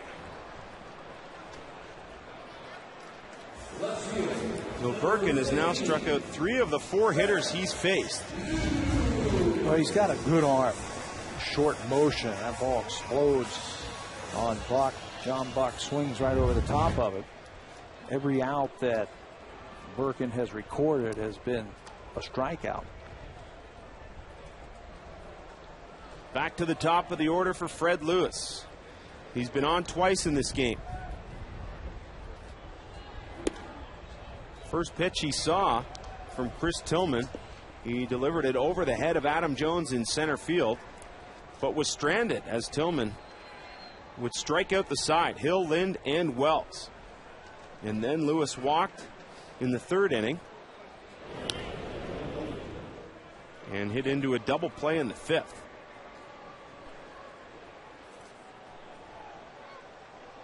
Quick check of Encarnacion over at first base. Good look at the lead he has. Not much of one. As Lewis awaits the 1-0. Good hack there by Fred Lewis. Just missed it. Ooh. Certainly did have a good swing at that 1-0 fastball from Birkin. Trying to untie this one in a hurry.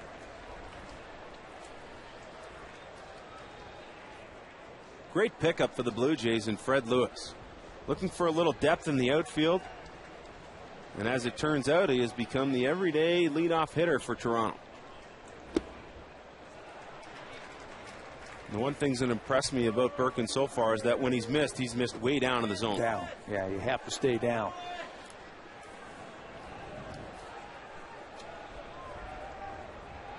The Blue Jays with 2 home runs here this afternoon. 48 in the month of May.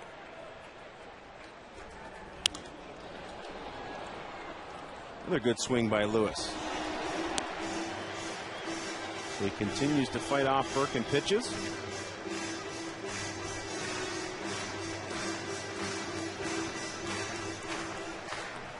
Aaron Hill, he of home runs in back-to-back games, waits on deck. As Fred Lewis will try and keep the inning alive. 2 balls, 2 strikes, 2 outs for Lewis. Inside. And a quick reminder from Craig Tatum that the runner Encarnacion will be on the move on this full count pitch.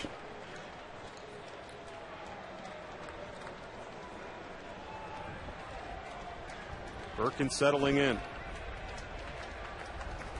Struck out 3 of the 4 hitters he's faced. And Lewis keeps the at-bat alive.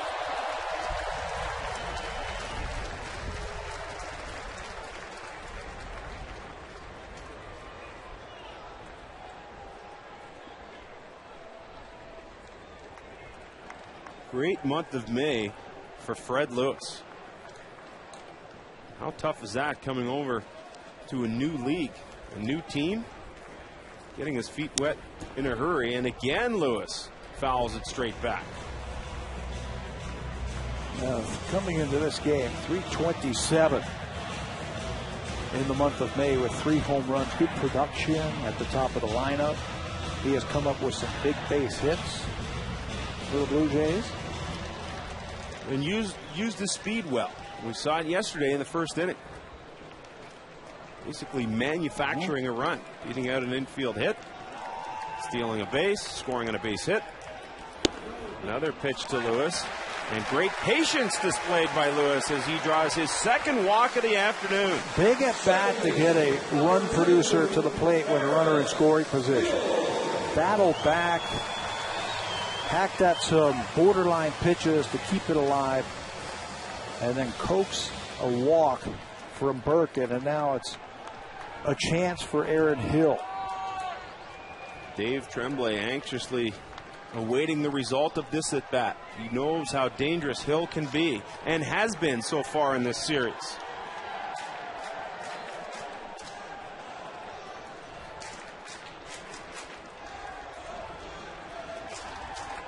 .168 average, not really Aaron Hill territory, but a couple of knocks yesterday. Big home run here today. Encarnacion at second, Lewis on at first, and Aaron Hill looks at strike one. Not your pitch. And he takes it. 2 for 12 in his career versus Jason Birkin. Here's Aaron Hill. Quick look at Encarnacion at second. Hill pops it up. Middle of the diamond. Lugo giving chase, and he's under it. So the Blue Jays strand 2. We are tied at 2. And we move to the top of the 8th next. Tatum, Misturis, and Lugo for the Oaks.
For the Toronto Blue Jays, it's 2 runs on 6 hits with the Encarnacion error. The Baltimore Orioles have 2 runs on 4 hits without an error in this game. And so we move to the top of the 8th inning. And as you mentioned, Pat, Brett Cecil back out there to try and pick up for the win for the Blue Jays. Look at the numbers that he has posted this afternoon. No walks, 6 strikeouts in his 7 innings. Just at 89 pitches. One hopper right into the midsection of Gonzalez, but so deft with the glove. Has all kinds of time to throw Tatum out. 1 pitch, 1 out. And we saw that from Cecil last inning. Just 5 pitches to get through the 7th. Now 90 pitches after the 1 pitch here to Tatum. And he has been nothing short of spectacular in this game for Toronto.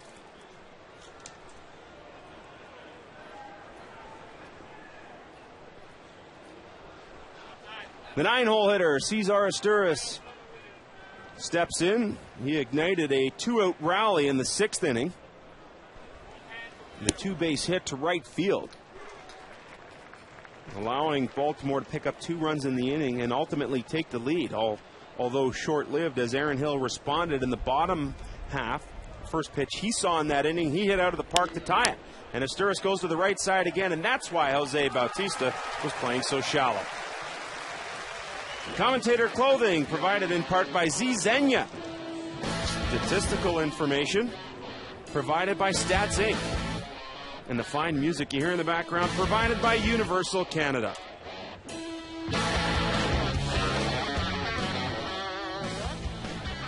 You mentioned it last time up, Asturis, where Bautista, the right fielder, was playing. And that's why you have all those spray charts and scouting reports.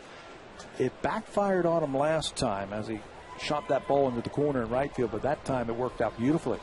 Well, it's never going to be perfect, but you always try and play the percentages, and that's exactly how Brian Butterfield and Nick Leyva set up the Toronto Blue Jays defense. So 1 for 2, if you will, for the defensive coaches on that particular bat. Yeah. I don't know if he would have caught the ball, on the double. Maybe he could have cut the ball off and held him to a single. I'm not sure, but that time it paid off for sure. Lugo out hacking, falls behind 0-2. Brett Cecil, an impressive performance on the mound for the Blue Jays, and Cito Gaston would love to just get him through this 8th inning and give the Blue Jays hitters a chance for him to pick up his 3rd straight win. 0-2. Bounces it about 3 feet in front of the plate.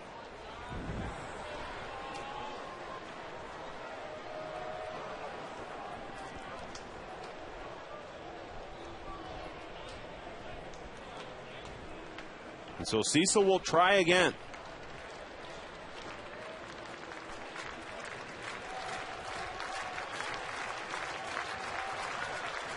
Honing in on Julio Lugo. Swing and a miss, strike 3. Brett Cecil, what a performance. 7 strikeouts for Cecil, and the Blue Jays will try and get him the win in the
our truck. How about a happy birthday for Derek Greenwood? Get out of here, he said. The graphics operator celebrating his 29th birthday today.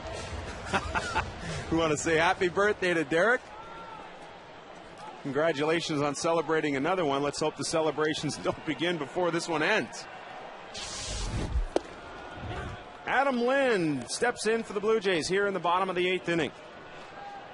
Brett Cecil, an outstanding job to this point. Hoping his hitters will give him a little help here and give him an opportunity to win the game. Lynn broke out of an 0 for 13 drought with a single to right field in the 6th inning. 1 for 3 on the afternoon. 1-1 misses up and away. And Pat, you touched on the production numbers for Lynn. Still pretty good. But if you asked Adam Lind, he'd probably tell you a little differently. Yeah. And all hitters would say the same thing, that they feel like they could always do better. But it's just the end of May. We still have 4 months of baseball, and the weather's getting warmer. You feel a little bit looser. The ball carries a little bit better in the summertime. Numbers will be up there. No concerns for Adam Lind. Here's the 2-2. This one to the left side. Asturis giving chase, and he's back in time.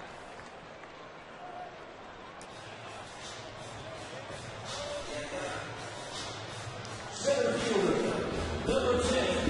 a good job by Asturis to read it off the bat.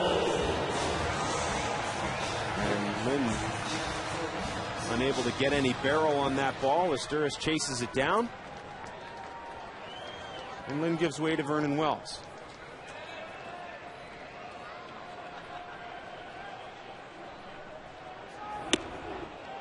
High fastball from Birkin to Wells. Birkin's done a nice job in relief of Chris Tillman. He certainly has. He's only given up a couple of base runners, and both of those were last inning via the base on balls. Given up a hit. He's had 3 strikeouts. When you have home run power, though, you're always in a game.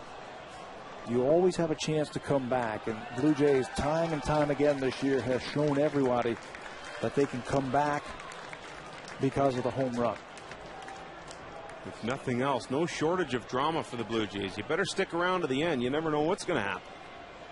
1-1 pitch and another mighty hack by Vernon Wells.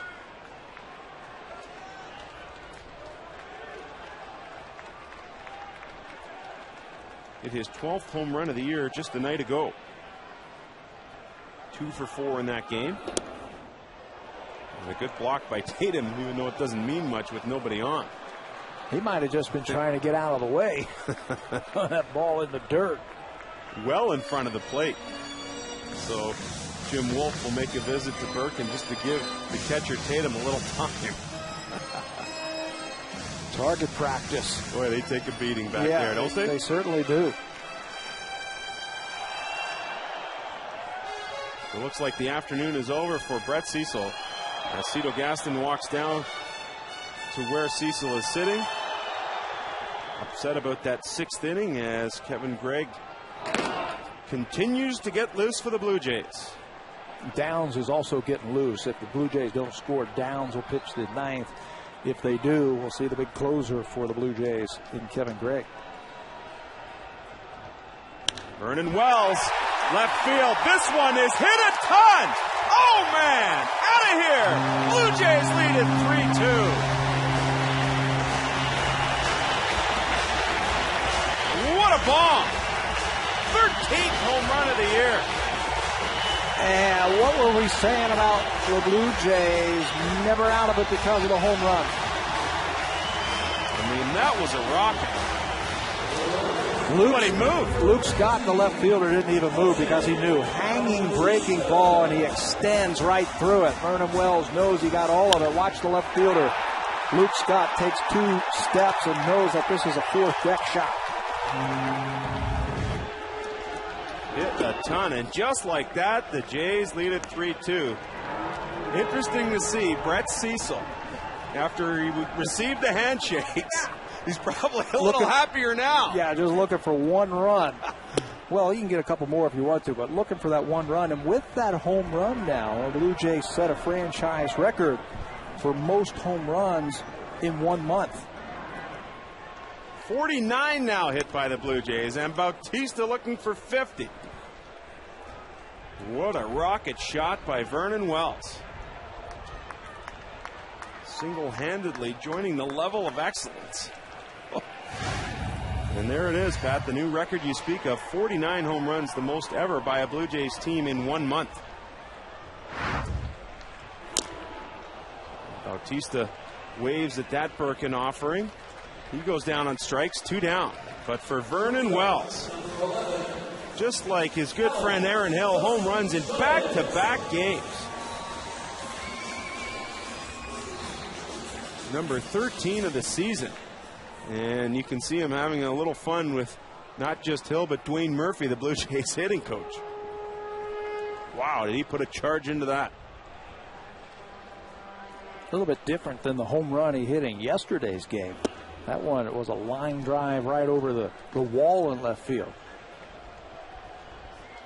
That time it was up into the fourth deck down the left field line. Alex Gonzalez now evens the count at 1-1. And Birkin, who had pitched oh so well, no room for error. And with the tie game, one swing of the bat puts the Blue Jays ahead. This one hit through the left side, and Gonzalez has his first hit of the afternoon.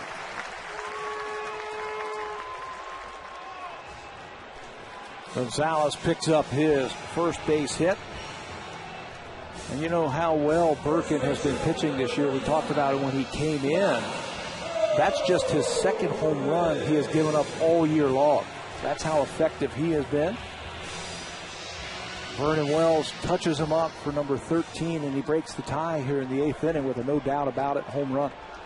And quickly, Dave Tremblay will enter the right corner of your screen and make a move to the pen. And so Jason Birkin will come out of this game. And a shame for Birkin as he pitched extremely well. We'll go to the pen. Castillo in for the O's to try and get Lyle Overbay.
By authority of Rogers Blue Jays Baseball Partnership and may not be reproduced or retransmitted in any form, and the accounts and descriptions of this game may not be disseminated without the express written consent of Rogers Blue Jays Baseball Partnership.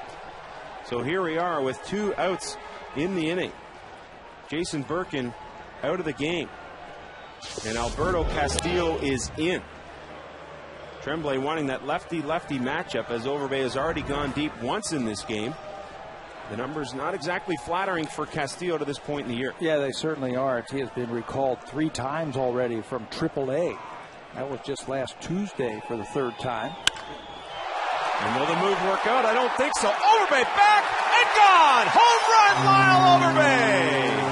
2nd of the game, 6th of the year. And the Blue Jays now lead it 5-2. Well, when you come in as a left-handed specialist to face a left-handed batter, your job is to get him out. Lefty's hitting .368 against Castillo before that at bat by Overbay, and he was waiting for him that time. He sees one pitch, and then unloads against Castillo to right field, opening this game up now to 5-2. 21st first pitch home run by the Blue Jays this season.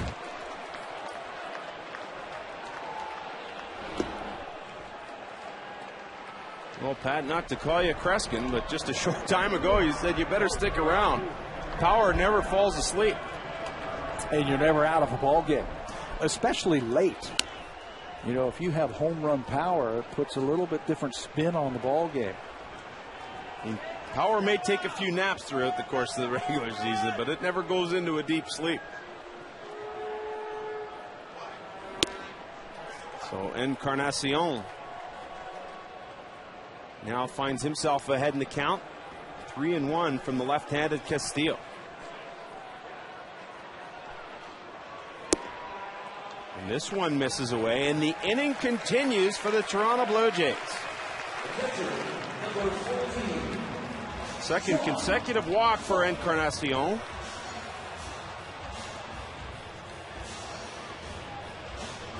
Lyle Overbay moved to the 7th spot in the order 1 day ago. And in his debut there went 0 for 3. But today a different story. He breaks out of an 0 for 17 with a home run in the second, adds his second home run here in the 8th. And now Castillo's day is over as Dave Tremblay goes to the bullpen once again.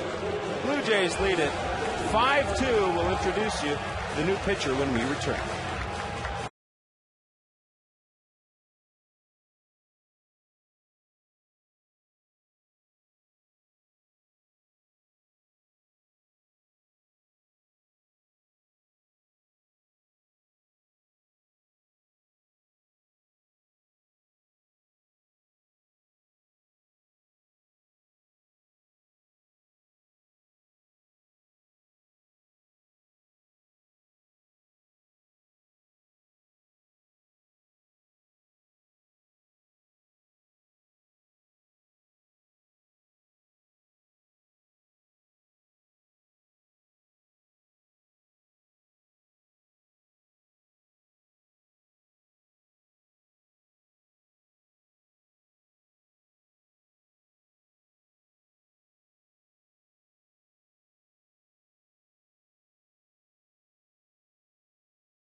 Take pictures of your favorite Blue Jays players on Fan Photo Day. Gate 15 opens at 11 a.m. and Photo Day runs from 11:30 to 12. For tickets, check out BlueJays.com or most Rogers Plus locations or call the number on your screen. Fan Photo Day here at the ballpark tomorrow against Baltimore. Well, the Toronto Blue Jays have exploded yet once again. And it has forced Dave Tremblay to go back to the bullpen as John Buck is sent an early warning sign. Frank Mata is the new pitcher for the Baltimore Orioles. He's appeared just once so far. And trying to make his presence felt early on here in his second appearance of the year. Just called up from AAA on Tuesday, made his major league debut the next day. Buck left side, Asturis picks it over to Lugo at second. And the inning is over, but not before the Blue Jays put on a massive power display. And it all started with the center fielder, Vernon Wells. Home run number 13. A moonshot to left. Lyle Overbay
of the game presented by Burger King. Vernon Wells has had a good month of May home run wise. This is number 5, and it breaks a tie in the 8th inning.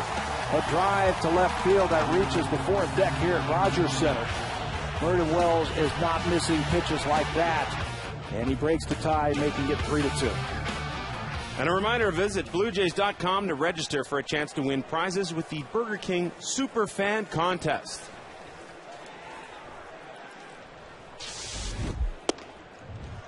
So Kevin Gregg comes in to try and close this thing out for the Blue Jays. Gregg has saved 12 of 14 games. Record of 0-1 on the year, but has really solidified that closing spot for the Blue Jays. Yeah, he certainly has. We saw him yesterday get an inning of work against these same Baltimore Orioles and strike out the side. Excellent year so far, walks to strikeout ratio. I think Kevin Gregg just needed a little bit of a blow after that road trip. Had trouble in Seattle and trouble in Arizona. With the off day, I think he caught his breath, and he had a good fastball working yesterday. And we've seen something similar with Jason Frazier, who had 5 or 6 days off a little earlier in the month, and that seemingly helped him regain his velocity, get his mechanics back in order, get rid of some of that fatigue, and we'll see if that has an effect on Kevin Gregg here.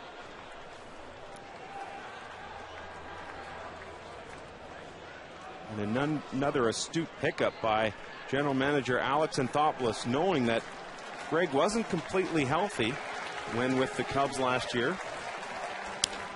Several blown saves. Became a free agent. Alex Anthopoulos looked at his track record, looked at the big picture. That's the said, key. Hey, we got something here. That's the key, the track record. And he has closed games before and had good season. You're right, an astute pickup.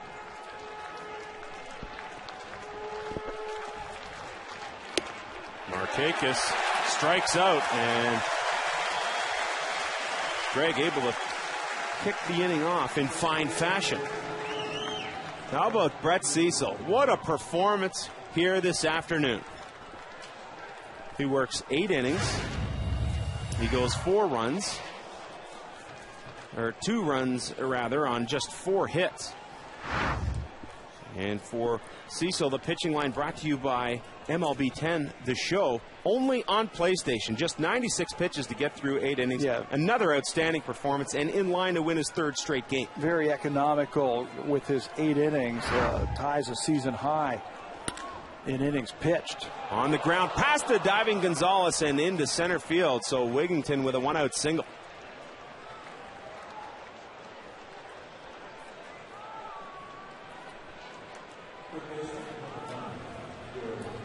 A little bit of life left here for the Orioles.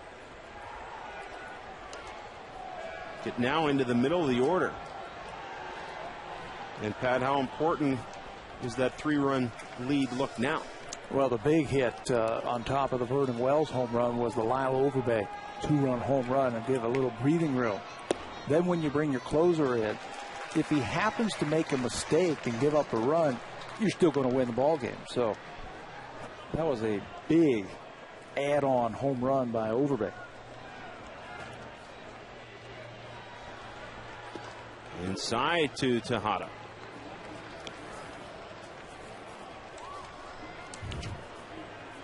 Kevin Gregg combining with Jason Frazier and Scott Downs to give Cito Gaston what he refers to as that 3-headed monster in the back end of the bullpen. Well, 2 heads were bypassed thanks to the great start by Cecil. And right to the 3rd of those 3 heads in Kevin Gregg here in the 9th. Struck out Markakis. Base hit passed short by Wigington. And here he is ahead of Tejada, 1-2. Tejada on the ground, Encarnacion to Aaron Hill at second. Can Hill turn it? Yes, indeed he does. Double play, and the game is over. The Blue Jays strike 3 times in the bottom of the 8th. Kevin Gregg closes it out, and the Blue Jays improve to 9-2 in their last 11 home games. We'll be back to wrap it up. The Blue Jays improved to 2-0 on the homestand.